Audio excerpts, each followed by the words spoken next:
ഏഴാം മുദ്ര, the seventh seal. പശ്ചിമഘട്ടത്തിൻ്റെ നിഗൂഢമായ മടക്കുകളിൽ മൂടൽമഞ്ഞ് പുതഞ്ഞുറങ്ങുന്ന മാർമലകൾ കേവലം ഒരു മലയോര ഗ്രാമമല്ല. സൂര്യൻ അസ്തമിച്ചാൽ പിന്നെ കാറ്റിന് പോലും മനുഷ്യൻ്റെ ശ്വാസത്തിൻ്റെ ചൂടുള്ള മരച്ചില്ലകൾക്കിടയിലൂടെ കേൾക്കുന്നത് ശവം അടക്കം ചെയ്ത മണ്ണിൽ നിന്നുള്ള വിതുമ്പലാണെന്ന് നാട്ടുകാർ വിശ്വസിക്കുന്ന ഒരു ഭീതിയ ഭൂമി. ഇരുട്ട് വീഴും മുൻപേ മലയിറങ്ങണമെന്നാണ് മാർമലകളിലെ പ്രമാണം. മൂടൽമഞ്ഞ് താഴ്വരകളെ വിഴുങ്ങിത്തുടങ്ങുമ്പോൾ വനത്തിനുള്ളിൽ നിന്ന് വീശുന്ന കാറ്റിന് മനുഷ്യൻ്റെ നിശ്വാസത്തിൻ്റെ ചൂടുണ്ടാകും. മരച്ചില്ലകൾക്കിടയിലൂടെ കാറ്റ് കടന്നു പോകുമ്പോൾ കേൾക്കുന്നത് വെറുമൊരു ഇരമ്പലല്ല, മറിച്ച് എന്തോ ഒരു ശവമടക്കം ചെയ്ത മണ്ണിൽ നിന്ന് വരുന്ന വിതുമ്പലാണെന്ന് നാട്ടുകാർ വിശ്വസിച്ചു. ആ വൈകുന്നേരം 4 മണി കഴിഞ്ഞപ്പോൾ തന്നെ മാർമലകളെ മൂടിയ കട്ട പിടിച്ച മഞ്ഞിന് സാധാരണയിലും അധികം കനമുണ്ടായിരുന്നു. തേയിലത്തോട്ടങ്ങളിലെ ജോലിക്കാർ ഭയത്തോടെ പണി അവസാനിപ്പിച്ച് ലയങ്ങളിലേക്ക് ഓടുകയായിരുന്നു. എന്നാൽ ലയങ്ങളിൽ നിന്ന് അല്പം മാറി പൈൻമരങ്ങൾ കൂട്ടമായി നിൽക്കുന്ന താഴ്വരയുടെ അറ്റത്ത് താമസിച്ചിരുന്ന വർക്കിക്ക് അതൊന്നും ഒരു പുതിയ കാര്യമായിരുന്നില്ല. 55-കാരനായ വർക്കി ആ ഗ്രാമത്തിലെ ഏറ്റവും പഴയ വേട്ടക്കാരനും മരം വെട്ടുകാരനുമായിരുന്നു. കള്ളുഷാപ്പിൽ നിന്ന് കഴുത്തറ്റം കുടിച്ച് കയ്യിൽ കാലഴകുള്ള ഒരു വലിയ കത്തിയും പിടിച്ച് രാത്രി കാട്ടിലൂടെ നടക്കാൻ അയാൾക്കൊരു ഭയവും ഉണ്ടായിരുന്നില്ല. എന്നാൽ അന്നത്തെ രാത്രി വേറെന്തോ ഒന്നായിരുന്നു. കള്ളുഷാപ്പിൽ നിന്ന് വീട്ടിലേക്ക് നടക്കുമ്പോൾ വർക്കിക്ക് തൻ്റെ കാലുകൾക്ക് ഭാരക്കൂടുതൽ അനുഭവപ്പെട്ടു. വായുവിൽ അഴുക്കുചാലിൻ്റെയും ചീഞ്ഞളിഞ്ഞ മാംസത്തിൻ്റെയും ഒരു ദുർഗന്ധം വമിച്ചിരുന്നു. സാധാരണ കേൾക്കാറുള്ള കാട്ടുപക്ഷികളുടെ കരച്ചിലോ ചീവീടുകളുടെ ശബ്ദമോ അവിടെ ഉണ്ടായിരുന്നില്ല. പകരം ഒരു ശ്മശാനത്തിൻ്റെ ഭയാനകമായ നിശബ്ദത. നടന്ന് നടന്ന് അയാൾ ചെകുത്താൻ തോടെന്നറിയപ്പെടുന്ന ചെറിയ കാട്ടരുവിക്കടുത്തെത്തി. പൈൻമരങ്ങൾക്കിടയിലൂടെ ഒഴുകുന്ന ക്രിസ്റ്റൽ പോലെ തെളിഞ്ഞ വെള്ളമുള്ള ഒരു അരുവിയായിരുന്നു അത്. തണുത്ത വെള്ളം മുഖത്തൊഴിച്ച് മദ്യത്തിൻ്റെ ലഹരി ഇറക്കാമെന്ന വിചാരത്തോടെ വർക്കി അരുവിക്കരികിലേക്ക് നടന്നു. നിലാവിൻ്റെ നേർത്ത വെളിച്ചത്തിൽ അയാൾ അരുവിയുടെ തീരത്ത് മുട്ടുകുത്തിയിരുന്നു. 2 കൈകളും കൂട്ടിവെച്ച് വെള്ളത്തിലേക്ക് നീട്ടി. എന്നാൽ കൈകളിൽ കോരിയെടുത്ത ദ്രാവകം തൊട്ട നിമിഷം വർക്കി ഞെട്ടിപ്പോയി. വെള്ളത്തിന് തണുപ്പില്ലായിരുന്നു, അതിന് ഒരു മനുഷ്യ ശരീരത്തിൻ്റെ ചൂടുണ്ടായിരുന്നു. മാത്രമല്ല അത് കട്ടികൂടിയതായിരുന്നു. കയ്യിലെ ദ്രാവകത്തിലേക്ക് നിലാവ് വീണപ്പോൾ വർക്കിയുടെ കണ്ണുകൾ ഭയം കൊണ്ട് തള്ളി വന്നു. അത് വെള്ളമായിരുന്നില്ല, കട്ട പിടിച്ച കൊഴുത്ത രക്തമായിരുന്നു. അയാൾ ഭയന്ന് വിറച്ച് കൈകൾ പുറകോട്ട് വലിച്ചു. അരുവിയുടെ ഒഴുക്കിലേക്ക് നോക്കിയപ്പോൾ അയാളുടെ ബോധം മറഞ്ഞു പോകുന്നത് പോലെ തോന്നി. ആ അരുവി മുഴുവൻ രക്തമായി ഒഴുകുകയാണ്. ചുവന്ന കൊഴുത്ത രക്തം കല്ലുകളിൽ തട്ടിത്തെറിച്ചൊഴുകുന്നു. വായുവിൽ ചോരയുടെ അതിരൂക്ഷമായ നാറ്റം പടർന്നു. എൻ്റെ ദൈവമേ! വർക്കി വിറയ്ക്കുന്ന ശബ്ദത്തിൽ മന്ത്രിച്ചു. ബൈബിളിൽ പണ്ടപ്പോഴോ കേട്ട വെളിപാട് പുസ്തകത്തിലെ വരികൾ അയാളുടെ മനസ്സിൽ മിന്നിമറഞ്ഞു. 2ാമത്തെ ദൂതൻ തൻ്റെ പാത്രം കടലിലൊഴിച്ചു. അപ്പോൾ അത് മരിച്ചവൻ്റെ രക്തം പോലെയായി.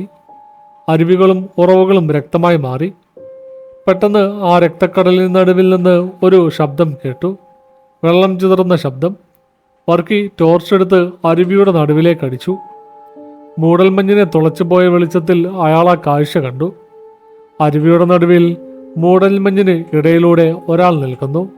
ഇല്ല, അതൊരു മനുഷ്യനായിരുന്നില്ല. 8 അടിയിലധികം പൊക്കമുള്ള ഒരു രൂപം. അതിന് മനുഷ്യൻ്റെ ഉടലും നീണ്ട ആടിൻ്റെ തലയുമായിരുന്നു. അതിന് 4 കൂർത്ത കൊമ്പുകൾ ഉണ്ടായിരുന്നു. അതിൻ്റെ ശരീരത്തിൽ നിന്ന് കറുത്ത ദ്രാവകം അരുവിയിലേക്ക് ഒഴുകിയിറങ്ങുന്നുണ്ടായിരുന്നു. ആ രൂപത്തിൻ്റെ കണ്ണുകൾ ചുവന്ന കനലുകൾ പോലെ കത്തുകയായിരുന്നു. വർക്കിക്ക് നിലവിളിക്കണമെന്നുണ്ടായിരുന്നു, പക്ഷേ ഭയം അയാളുടെ തൊണ്ടയിലെ ശബ്ദത്തെ പൂർണ്ണമായി വറ്റിച്ചു കളഞ്ഞിരുന്നു. നാക്ക് വായ്ക്കുള്ളിൽ തഴമ്പിച്ചു പോയി. നെഞ്ചിലാരോ വലിയൊരു പാറക്കല്ലെടുത്ത് വെച്ചതുപോലെ ശ്വാസം മുട്ടി. ഇരുകാലുകളും മരവിച്ചു. ഒരടി പോലും മുന്നോട്ടോ പുറകോട്ടോ വെക്കാൻ കഴിയാതെ അയാൾ തറഞ്ഞു നിന്നു. ആ രൂപം സാവധാനം വർക്കിയുടെ അടുത്തേക്ക് നടക്കാൻ തുടങ്ങി. അത് ചുവടുവെക്കുമ്പോഴെല്ലാം അരുവിയിലെ രക്തം വശങ്ങളിലേക്ക് തെറിച്ചു വീണു. അതിൻ്റെ കൈകളിൽ വലിയ കൂർത്ത മരപ്പലകകൾ പോലെ നീണ്ട നഖങ്ങളുണ്ടായിരുന്നു. ആരാ നീ? വർക്കി കഷ്ടപ്പെട്ട് ചോദിച്ചു. ഒപ്പം കയ്യിലുണ്ടായിരുന്ന വെട്ടുകത്തി വിറയ്ക്കുന്ന കൈകളോടെ ആ രൂപത്തിന് നേരെ ചൂണ്ടി. ആ രൂപം മറുപടി പറഞ്ഞില്ല. പകരം അത് തൻ്റെ വായ തുറന്നു. അതിൻ്റെ വായ സാധാരണ മനുഷ്യരുടേതുപോലെ ആയിരുന്നില്ല. ചെവി രണ്ടും തൊടുവോളം അത് കീറിപ്പോയി. അതിനുള്ളിൽ 3 വരികളിലായി ക്രമീകരിച്ചിരിക്കുന്ന കൂർത്ത പല്ലുകൾ ഉണ്ടായിരുന്നു. അതിൽ നിന്ന് ചോരയിറ്റ് വീഴുന്നു. പെട്ടെന്ന് ആ ജീവി വർക്കിയുടെ മുന്നിലേക്ക് മിന്നൽ വേഗത്തിൽ ചാടി വീണു. അമ്മയെന്ന് നിലവിളിക്കാൻ മാത്രമേ വർക്കിക്ക് കഴിഞ്ഞുള്ളൂ. ആ രൂപത്തിൻ്റെ നീണ്ട നഖങ്ങൾ വർക്കിയുടെ വലതു തോളിൽ ആഴത്തിലിറങ്ങി. മാംസം കീറിപ്പോകുന്ന ശബ്ദം കാട്ടിൽ മുഴങ്ങി. നട്ടെല്ല് പൊട്ടുന്ന വേദനയിൽ വർക്കി നിലവിളിച്ചു. ആ ജീവി വർക്കിയെ എടുത്തുയർത്തി നിലത്തെറിഞ്ഞു. വർക്കിയുടെ പുറം പൈൻമരത്തിൻ്റെ കൂർത്ത വേരുകളിൽ ചെന്നിടിച്ചു. ബോധം പറയാൻ തുടങ്ങിയെങ്കിലും ശരീരത്തിലുണ്ടായ തീക്ഷ്ണമായ വേദന അയാളെ ഉണർത്തി നിർത്തി. താൻ കൊല്ലപ്പെടാൻ പോവുകയാണെന്ന ചിന്ത വർക്കിയുടെ ഉള്ളിൽ ആഴത്തിൽ ഭയം നിറച്ചു. മരിക്കാനുള്ള ഭയം. ഈ നിമിഷം വരെ താൻ കാട്ടിൽ വേട്ടയാടിക്കൊന്ന മൃഗങ്ങളുടെ കണ്ണുകളിൽ കണ്ട അതേ ഭയം ഇപ്പോൾ തൻ്റെ കണ്ണുകളിലുമുണ്ട് എന്ന് അയാൾക്ക് മനസ്സിലായി. ആ രൂപം വർക്കിയുടെ നെഞ്ചിലേക്ക് കയറിയിരുന്നു. അതിൻ്റെ ഭാരം വർക്കിയുടെ അസ്ഥികളെ ചതച്ചരച്ചു. അത് തൻ്റെ കൈകൾ വർക്കിയുടെ വയറ്റിലേക്ക് ആഴ്ത്തി ഇറക്കി. വേണ്ട, എന്നെ കൊല്ലരുത്, ദൈവത്തെ ഓർത്ത്, വർക്കി അപേക്ഷിച്ചു. അയാളുടെ കണ്ണുകളിൽ നിന്നും കണ്ണുനീരും വായിൽ നിന്ന് ചോരയും ഒരുപോലെ ഒഴുകി. എന്നാൽ ആ ജീവിക്ക് ദയയുണ്ടായിരുന്നില്ല. അത് വർക്കിയുടെ വയറ് വശങ്ങളിലേക്ക് വലിച്ചു കീറി. ആന്തരാവയവങ്ങൾ പുറത്തേക്ക് തെറിച്ചു വീണു. സ്വന്തം കുടൽമാലകൾ ആ രൂപം കയ്യിലെടുത്ത് വായിലിട്ട് ചവച്ചരയ്ക്കുന്നത് വർക്കി സ്വന്തം കണ്ണുകൾ കൊണ്ട് കണ്ടു. അത്രയ്ക്കും ഭയാനകമായ വേദനയിലും അയാൾക്ക് ബോധം പോയില്ല എന്നത് ആ മരണത്തിൻ്റെ വ്യാപ്തി കൂട്ടി. അവസാനം ആ രൂപം തൻ്റെ കൂർത്ത പല്ലുകൾ വർക്കിയുടെ കഴുത്തിലേക്ക് ആഴ്ത്തി. കഴുത്തിലെ പ്രധാന ഞരമ്പ് കടിച്ചു മുറിച്ച് ചോര കുടിക്കാൻ തുടങ്ങി. വർക്കിയുടെ കാഴ്ച മങ്ങിത്തുടങ്ങി. അവസാനമായി അയാൾ കണ്ടത് ആ രൂപത്തിൻ്റെ പുറകിൽ പൈൻമരങ്ങൾക്ക് മുകളിൽ ആകാശത്ത് രക്തവർണ്ണത്തിൽ ഉദിച്ചു നിൽക്കുന്ന ചന്ദ്രനെയായിരുന്നു. വർക്കിയുടെ അവസാന ശ്വാസവും നിലച്ചു. പിറ്റേന്ന് രാവിലെ പശ്ചിമഘട്ടത്തിൻ്റെ മുകളിലേക്ക് സൂര്യൻ ഉയർന്നെങ്കിലും മാർമലകളെ മൂടിയ മഞ്ഞ് മാറിയിരുന്നില്ല.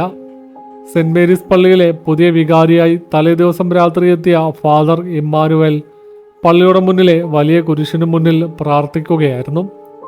30 വയസ്സ് മാത്രം പ്രായമുള്ള, കണ്ണുകളിൽ തത്വചിന്തയും ചിന്താക്കുഴപ്പങ്ങളും ഒരുപോലെ പേറുന്ന ഒരു യുവ പുരോഹിതനായിരുന്നു ഫാദർ ഇമ്മാനുവൽ. റോമിലും ബാംഗ്ലൂരിലുമായി ബൈബിൾ, ലൂസിഫറോളജിയിലും ഡീമനോളജി, ചരിത്രത്തിലും ഉപരിപഠനം നടത്തിയ ആൾ. പെട്ടെന്നാണ് പള്ളിയുടെ മണി അതിശക്തമായി മുഴങ്ങിയത്. ആരോ ഓടി വന്ന് മണിക്കയറിൽ പിടിച്ചു വലിക്കുകയാണ്. Father Emmanuel പുറത്തേക്കിറങ്ങി. ഗ്രാമവാസികൾ കൂട്ടത്തോടെ ചെകുത്താന്തോടിൻ്റെ ഭാഗത്തേക്ക് ഓടുന്നത് അയാൾ കണ്ടു. എന്താ ഉണ്ടായത്? ഫാദർ പ്രായമായ ഒരു ഗ്രാമീണനോട് ചോദിച്ചു. ഫാദറെ, അപകടമാണ്. വർക്കിയെ കാട്ടിൽ വെച്ച് ആരോ തീർത്തു, ആ മനുഷ്യൻ ഭയത്തോടെ പറഞ്ഞു. ഫാദർ ഇമ്മാനുവൽ അവരോടൊപ്പം അരുവിക്കരയിലേക്ക് നടന്നു. അവിടെ കണ്ട കാഴ്ച പോലീസുകാരെ പോലും ഛർദ്ദിപ്പിക്കുന്നതായിരുന്നു. വർക്കിയുടെ ശരീരം പൂർണ്ണമായി വികൃതമാക്കപ്പെട്ടിരുന്നു. വയറ് പൂർണ്ണമായി കീറപ്പെട്ടിരിക്കുന്നു. ആന്തരാവയവങ്ങൾ തോട്ടിലെ കല്ലുകളിൽ ചിതറിക്കിടക്കുന്നു. കഴുത്തിലെ മാംസം ആരോ കടിച്ചു തിന്നതുപോലെ തുറന്നിരിക്കുന്നു. പക്ഷേ ഫാദർ ഇമ്മാനുവലിൻ്റെ ശ്രദ്ധ ആകർഷിച്ചത് അതൊന്നുമായിരുന്നില്ല. വർക്കിയുടെ ചതഞ്ഞുരസിയ നെഞ്ചിൽ ആരോ സ്വന്തം നഖങ്ങൾ കൊണ്ടോ അല്ലെങ്കിൽ കൂർത്ത കത്തി കൊണ്ടോ ഒരു വാചകം ലത്തീൻ ഭാഷയിൽ ആഴത്തിൽ കൊത്തിവെച്ചിട്ടുണ്ടായിരുന്നു. രക്തം കട്ട പിടിച്ച ആ മുറിവുകളിലേക്ക് ഫാദർ സൂക്ഷിച്ചു നോക്കി. അതിൽ എഴുതിയിരുന്നത് ഇതായിരുന്നു: എറ്റ് അപ്പാർട്ടം എസ്റ്റ് ടെംപ്ലം ഡെലിൻ സിയേലോ. ആകാശത്തിൽ ദൈവത്തിൻ്റെ ആലയം തുറക്കപ്പെട്ടു. വെളിപാടിൻ്റെ പുസ്തകം 11-ാം അധ്യായം 19-ാം വചനം. ഫാദർ ഇമ്മാനുവലിൻ്റെ ഉള്ളിലൂടെ ഒരു മിന്നൽ കടന്നുപോയി. ഇതൊരു സാധാരണ കൊലപാതകമല്ല, ഇതൊരു ആചാരപരമായ ബലിയാണ്. തൊട്ടടുത്ത് നിന്ന ഡെപ്യൂട്ടി ഡാനിയൽ എന്ന പോലീസ് ഉദ്യോഗസ്ഥൻ ഭയത്തോടെ ഫാദറിനെ നോക്കി. ഫാദറെ, എന്താ ഇത്? വല്ല കാട്ടുമൃഗവും ചെയ്തതാണോ? ഏത് കാട്ടുമൃഗമാണ് ഡാനിയൽ ബൈബിളിലെ വെളിപാട് പുസ്തകം ഓർമ്മയിൽ നിന്ന് നെഞ്ചിൽ കൊത്തിവെക്കാറുള്ളത്? ഫാദർ ഇമ്മാനുവൽ ഗൗരവത്തിൽ ചോദിച്ചു. അപ്പോഴാണ് അരുവിയുടെ അപ്പുറത്തു നിന്ന് ഒരു വൃദ്ധയുടെ ഉറക്കെയുള്ള ചിരി കേട്ടത്. എല്ലാവരും തിരിഞ്ഞു നോക്കി. അവിടെ കയ്യിലൊരു തടിവടിയുമായി ഏലിയാമ്മ നിൽക്കുന്നുണ്ടായിരുന്നു. ഗ്രാമത്തിലെ എല്ലാവരും ഭ്രാന്തി എന്ന് വിളിക്കുന്ന ഏലിയാമ്മ. അവരുടെ കണ്ണുകൾ വിടർന്നിരുന്നു. അവർ അരുവിക്കരയിലെ രക്തത്തിലേക്ക് വിരൽ ചൂണ്ടി ഉറക്കെ വിളിച്ചു പറഞ്ഞു. ആദ്യത്തെ മുദ്ര തുറക്കപ്പെട്ടു. അരുവികൾ രക്തമായി. ഇനി വരുന്നത് വണ്ടുകളുടെ സൈന്യമാണ്. കുരിശുകൾ തലകീഴായി മറിയും. നിങ്ങൾ പ്രാർത്ഥിക്കുക, എന്നാൽ നിങ്ങളുടെ ദൈവം ഇന്ന് നിങ്ങളെ കേൾക്കില്ല.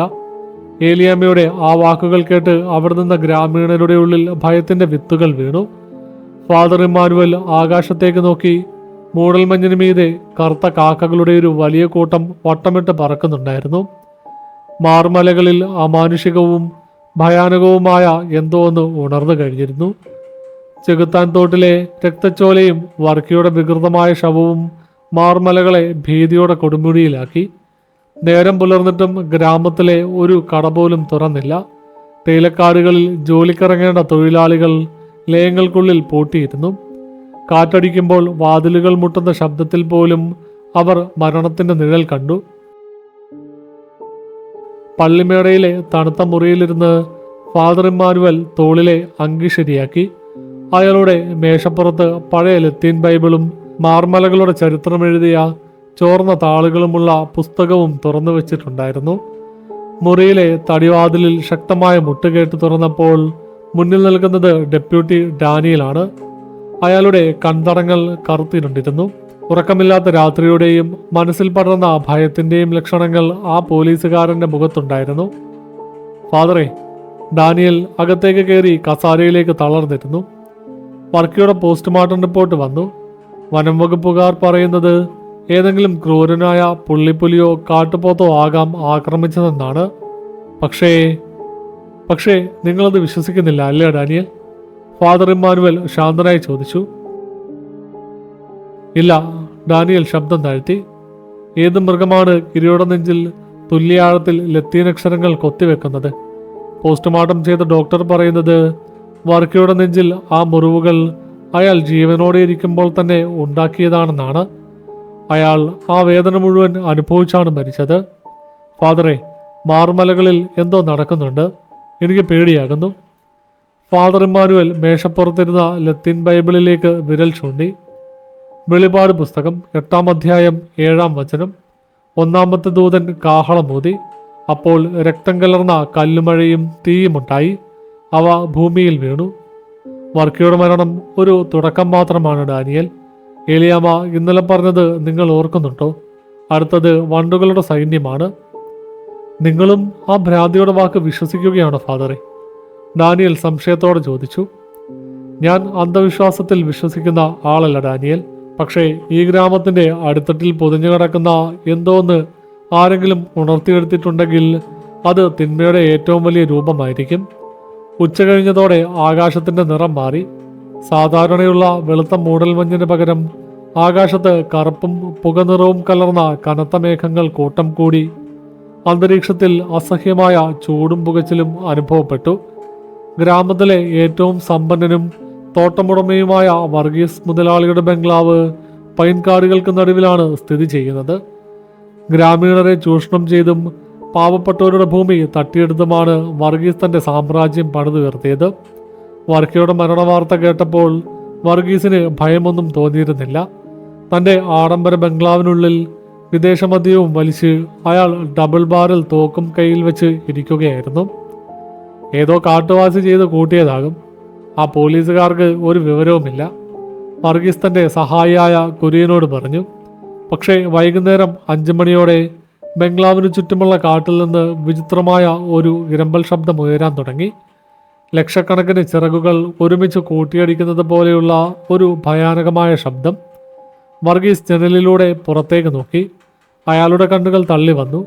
ആകാശത്ത് നിന്ന് കറുത്ത ഒരു മേഘം താഴേക്ക് ഇറങ്ങി വരികയാണ്. പക്ഷേ അത് മേഘമായിരുന്നില്ല. കൂർത്ത കൊമ്പുകളും ചുവന്ന കണ്ണുകളുമുള്ള സാധാരണ വണ്ടുകളേക്കാൾ 4 ഇരട്ടി വലിപ്പമുള്ള ലക്ഷക്കണക്കിന് കറുത്ത വണ്ടുകളുടെ ഒരു വലിയ കൂട്ടം. അവ ബംഗ്ലാവിന്റെ ചില്ലുജാലകങ്ങളിലേക്ക് ഇടിച്ചു കയറാൻ തുടങ്ങി. ചില്ലുകൾ പൊട്ടുന്ന ശബ്ദം കേട്ടു. എന്താ ഇത്? വർഗീസ് ഭയന്ന് നിലവിളിച്ചു. ക്ഷണനേരം കൊണ്ട് ജനൽ ചൊല്ലുകൾ തകർന്ന് വണ്ടുകളുടെ സൈന്യം മുറിക്കുള്ളിലേക്ക് ഇരച്ചു കയറി. കുര്യൻ പേടിച്ചോടാൻ ശ്രമിച്ചെങ്കിലും ലക്ഷക്കണക്കിന് വണ്ടുകൾ അയാളുടെ ശരീരത്തിലേക്ക് പൊതിഞ്ഞു. കുര്യന്റെ നിലവിളി ആ വലിയ ബംഗ്ലാവിൽ മുഴങ്ങി. വണ്ടുകൾ അയാളുടെ വസ്ത്രങ്ങൾക്കിടയിലൂടെ കയറി മാംസം തുളച്ച് ഉള്ളിലേക്ക് കടക്കാൻ തുടങ്ങി. സെക്കൻഡുകൾക്കകം കുര്യൻ നിലത്ത് വീണ് പിടഞ്ഞു. അയാളുടെ കണ്ണുകളിലൂടെയും വായിലൂടെയും വണ്ടുകൾ പുറത്തേക്ക് വരുന്നുണ്ടായിരുന്നു. ഭയം കൊണ്ട് വർഗീസിന്റെ തലച്ചോറ് മരവിച്ചു. അയാൾ തന്റെ തോക്കെടുത്ത് വണ്ടുകൾക്ക് നേരെ വെടിയുതിർത്തു. പക്ഷേ വെടിയുണ്ടകൾക്ക് ആ പ്രാണിപ്പടയെ തടയാൻ കഴിഞ്ഞില്ല. വർഗീസ് ബംഗ്ലാവിന്റെ പുറകിലെ വാതിൽ തുറന്ന് കാട്ടിലേക്ക് ഓടി. പക്ഷേ ആകാശത്ത് നിന്ന് വണ്ടുകൾ അയാളുടെ മേലേക്ക് മഴ പോലെ പെയ്തിറങ്ങി. വർഗീസ് നിലത്ത് വീണു. അയാൾ കൈകൾ കൊണ്ട് മുഖം മറയ്ക്കാൻ ശ്രമിച്ചു. പക്ഷേ കൂർത്ത കാലുകളുള്ള ആ ജീവികൾ അയാളുടെ കൈകളിൽ അള്ളിപ്പിടിച്ചു. വണ്ടുകൾ അയാളുടെ തോലിൽ കടിച്ചു തൂങ്ങി. പച്ചമാംസം തുളച്ച് ഉള്ളിലേക്ക് കയറി. ആരെങ്കിലും എന്നെ രക്ഷിക്കണേ! വർഗീസ് കണ്ണു തുറന്ന് ഉറക്കെ നിലവിളിച്ചു. പക്ഷേ അടുത്ത നിമിഷം 3 വണ്ടുകൾ അയാളുടെ തുറന്ന കണ്ണുകളിലേക്ക് നേരിട്ട് ഇടിച്ചു കയറി. വർഗീസിന്റെ കാഴ്ച ഇരുണ്ടു. കണ്ണിലെ കൃഷ്ണമണി വണ്ടുകൾ തിന്നു തീർക്കുന്ന അതീവ ഭയാനകമായ വേദനയിൽ അയാൾ തറയിൽ കിടന്ന് ഉരഞ്ഞു. കുതറിയോടാൻ ശ്രമിക്കും തോറും കൂടുതൽ വണ്ടുകൾ അയാളുടെ ചെവിയിലൂടെയും നാസദ്വാരങ്ങളിലൂടെയും ശരീരത്തിനുള്ളിലേക്ക് പ്രവേശിച്ചു. ശരീരത്തിനുള്ളിൽ ആയിരക്കണക്കിന് ചെറിയ ജീവികൾ, രക്തക്കുഴലുകളും ഞരമ്പുകളും കരണ്ടു തിന്നുന്ന അനുഭവം വർഗീസിന് ഭ്രാന്ത് പിടിക്കുന്നത് പോലെ തോന്നി. വായുവിനായി അയാൾ വായ തുറന്നപ്പോൾ വണ്ടുകൾ തൊണ്ടയിലേക്ക് കൂട്ടമായി കയറി. അയാളുടെ ശ്വാസം പൂർണ്ണമായി അടഞ്ഞു. അയാളുടെ വസ്ത്രങ്ങൾ മുഴുവൻ രക്തത്തിൽ കുതിർന്നു. ശരീരത്തിലെ ഓരോ ഞരമ്പും വലിഞ്ഞു മുറുകി. വർഗീസിന്റെ ശരീരം ഭയാനകമായി കോട്ടിപ്പോയി. മിനിറ്റുകൾ നീണ്ട അതിക്രൂരമായ യാതനകൾക്കൊടുവിൽ സ്വന്തം രക്തത്തിൽ കുളിച്ച് ഉള്ളിൽ നിന്ന് വണ്ടുകൾ മാംസം തിന്നു തീർക്കുന്ന വേദനയെറിഞ്ഞ് വർഗീസ് മരണത്തിന് കീഴടങ്ങി. രാത്രി 7 മണിയോടെ ഫാദർ മാനുവലും ഡാനിയലും പോലീസുകാരും വർഗീസിന്റെ ബംഗ്ലാവിലെത്തി. അവിടെ കണ്ട കാഴ്ച പോലീസുകാരിൽ ഒരാളെ വാനിലിരുന്ന് പൊട്ടിക്കരയാൻ പ്രേരിപ്പിച്ചു. ബംഗ്ലാവിന്റെ മുറ്റത്ത് വർഗീസിന്റെ ശരീരം കിടക്കുന്നുണ്ടായിരുന്നു. പക്ഷേ അതൊരു മനുഷ്യ ശരീരമാണെന്ന് പറയാൻ കഴിയില്ലായിരുന്നു. തൊലി മുഴുവൻ സുഷിരങ്ങൾ വീണ് അരിപ്പ പോലെയായിരുന്നു. ശരീരത്തിനുള്ളിലെ മാംസവും രക്തവും പൂർണ്ണമായി തിന്നു തീർക്കപ്പെട്ടിരുന്നു. ഒരു കൂട് പോലെ ഉപേക്ഷിക്കപ്പെട്ട തൊലിയും അസ്ഥികളും മാത്രം. പക്ഷേ ഏറ്റവും ഭയാനകമായ കാര്യം അതായിരുന്നില്ല. വർഗീസിന്റെ വയറ്റിലെ മാംസം തുളച്ച് അയാളുടെ സ്വന്തം രക്തത്തിൽ വീണ്ടും ഒരു വചനം ലത്തീനിൽ രേഖപ്പെടുത്തിയിട്ടുണ്ടായിരുന്നു. എറ്റ് ഡാറ്റ എസ്റ്റ് എയ്സ് പൊട്ടസ്റ്റാസ് സൈക്കറ്റ് ഹാബിനറ്റ് പൊട്ടസ്റ്റന്റേം സ്കോർപി ടെറിയ. ഭൂമിയിലെ തേളുകൾക്ക് ശക്തിയുള്ളതുപോലെ അവയ്ക്കും ശക്തി നൽകപ്പെട്ടു. വെളിപാട് 9-ാം അധ്യായം 3-ാം വചനം. ഡാനിയൽ പിസ്റ്റൽ കയ്യിലെടുത്ത് വിറയ്ക്കുന്ന കൈകളോടെ ചുറ്റും നോക്കി. ഫാദർ, ഇത് മനുഷ്യർക്ക് ചെയ്യാൻ കഴിയുന്ന ഒന്നല്ല. അത് ഏതാനും മിനിറ്റുകൾ കൊണ്ട് ഒരു മനുഷ്യനെ തിന്നു തീർത്തു. ഫാദർ മാനുവൽ വർഗീസിന്റെ വ്രണതമായ ശരീരത്തിന് മുന്നിൽ മുട്ടുകുത്തി പ്രാർത്ഥിച്ചു. തുടർന്ന് അയാൾ പള്ളിമേടയിലേക്ക് തിരിച്ചെത്തി. രാത്രിയുടെ അന്ധകാരത്തിൽ പള്ളിയുടെ മുകളിലെ കൂറ്റൻ കൽക്കുരിശിലേക്ക് ഫാദർ മാനുവൽ നോക്കി. അവിടെ കട്ട പിടിച്ച മൂടൽമഞ്ഞിന് നടുവിൽ ചോരയൊലിക്കുന്ന ആടിന്റെ തലയുള്ള ആ ഭയാനകമായ രൂപം നിൽക്കുന്നുണ്ടായിരുന്നു. അതിന്റെ ചുവന്ന കണ്ണുകൾ പള്ളിമേടയിലെ വെളിച്ചത്തിലേക്ക് തുളച്ചു കയറി.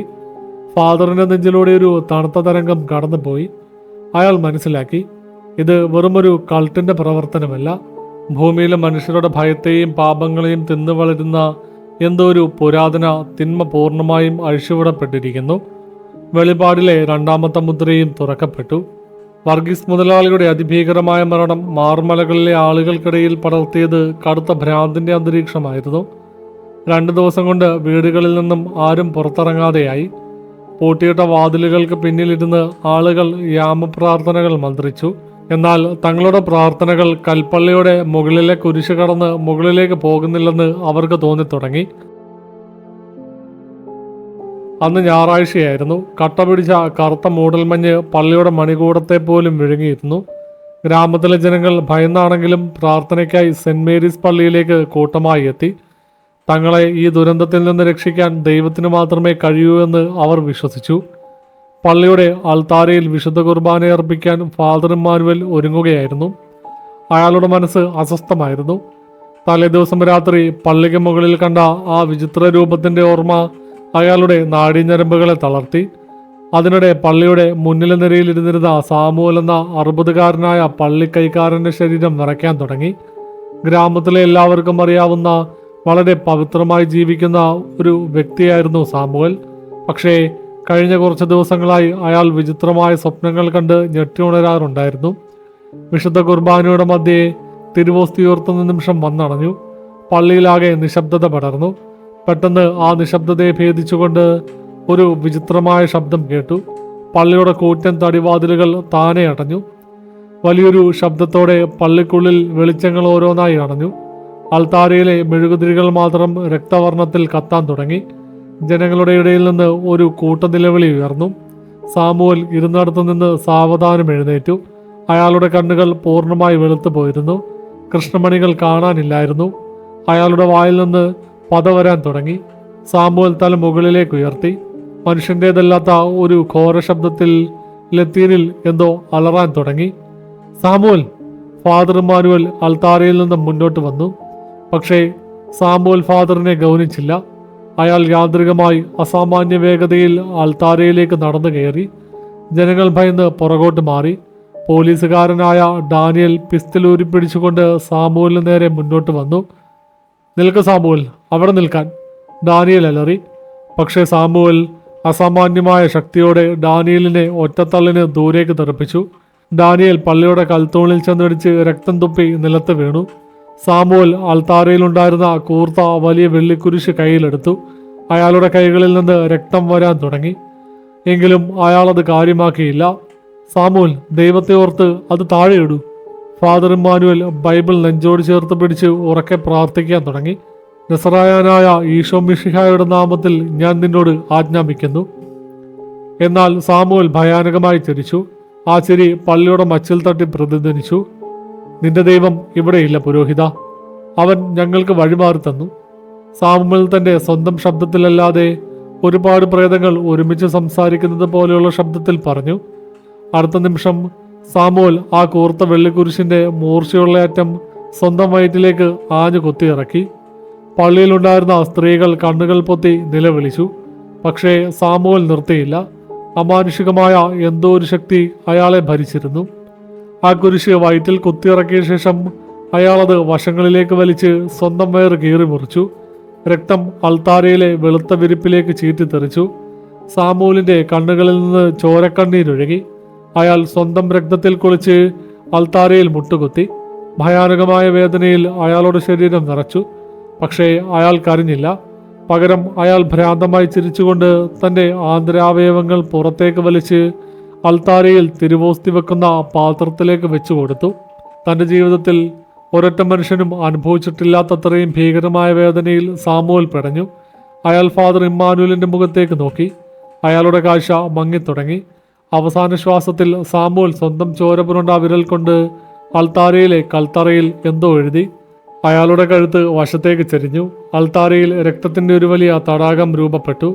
സാമുവലിൻ്റെ ജീവനറ്റ കണ്ണുകൾ ഭയത്തോടെ പള്ളിയുടെ മച്ചിലേക്ക് തുറന്നു തന്നെയിരുന്നു. പള്ളിയിലാകെ കൂട്ടനിലവിളിയും ഓട്ടവുമായി. ആളുകൾ പൂട്ടിയിട്ട വാതിലുകൾ തകർത്ത് പുറത്തേക്കോടി.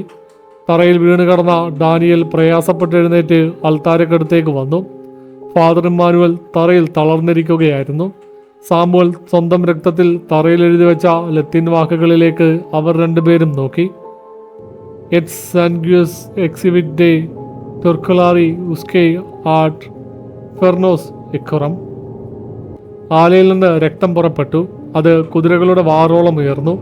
വെളിപാട് 14-ാം അധ്യായം 20-ാം വചനം. 3-ാമത്തെ മുദ്ര. ഫാദർ ഇമ്മാനുവലിന്റെ ശബ്ദം നിറച്ചു. ബലിപീഠം തന്നെ അശുദ്ധമാക്കപ്പെട്ടു.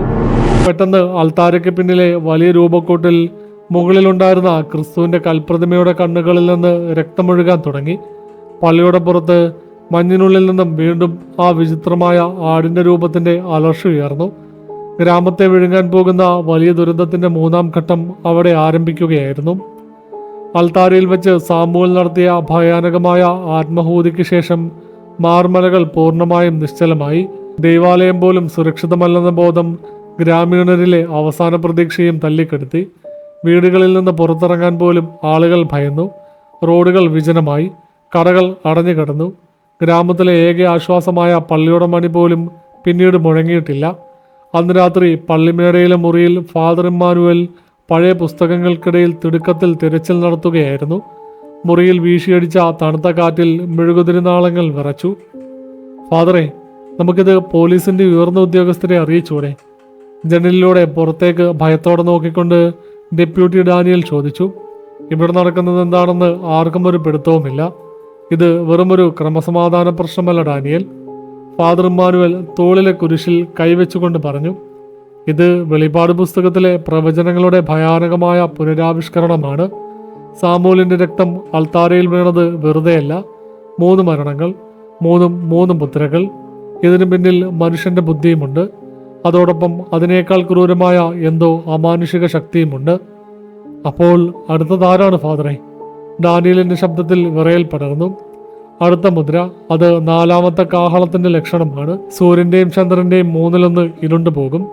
മരണത്തിന്റെ താഴ്വര തുറക്കപ്പെടും.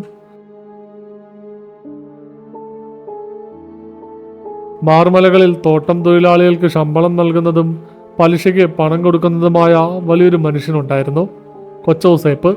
ദയയില്ലാത്ത ക്രൂരനായ പലിശക്കാരൻ. പണം തിരികെ നൽകാത്ത പാവപ്പെട്ട കുടിയേറ്റക്കാരുടെ ഭൂമി പിടിച്ചെടുക്കുന്നതിൽ അയാൾക്കൊരു മടിയുമുണ്ടായിരുന്നില്ല. സാമൂലിന്റെ മരണത്തോടെ ഗ്രാമത്തിലുണ്ടായ ഭീതി കൊച്ചൗസേപ്പിനെ അല്പം പോലും ബാധിച്ചിരുന്നില്ല. അയാളുടെ മനസ്സിൽ പണത്തോടുള്ള ആർത്തി മാത്രമായിരുന്നു. രാത്രി 10 മണിയോടെ മലമുകളിലെ തന്റെ വലിയ ബംഗ്ലാവിലിരുന്ന് കൊച്ചൗസേപ്പ് പണപ്പെട്ടിയിലെ നോട്ടുകൾ എണ്ണുകയായിരുന്നു. പുറത്ത് കടുത്ത മൂടൽമഞ്ഞും കടുത്ത കാറ്റും വീശിയടിക്കുന്നുണ്ടായിരുന്നു. പെട്ടെന്ന് ബംഗ്ലാവിന് ചുറ്റുമുള്ള കരണ്ട് പൂർണ്ണമായും പോയി. വീട് അന്ധകാരത്തിൽ മുങ്ങി. ഈ പന്ന കരണ്ടുകാര്!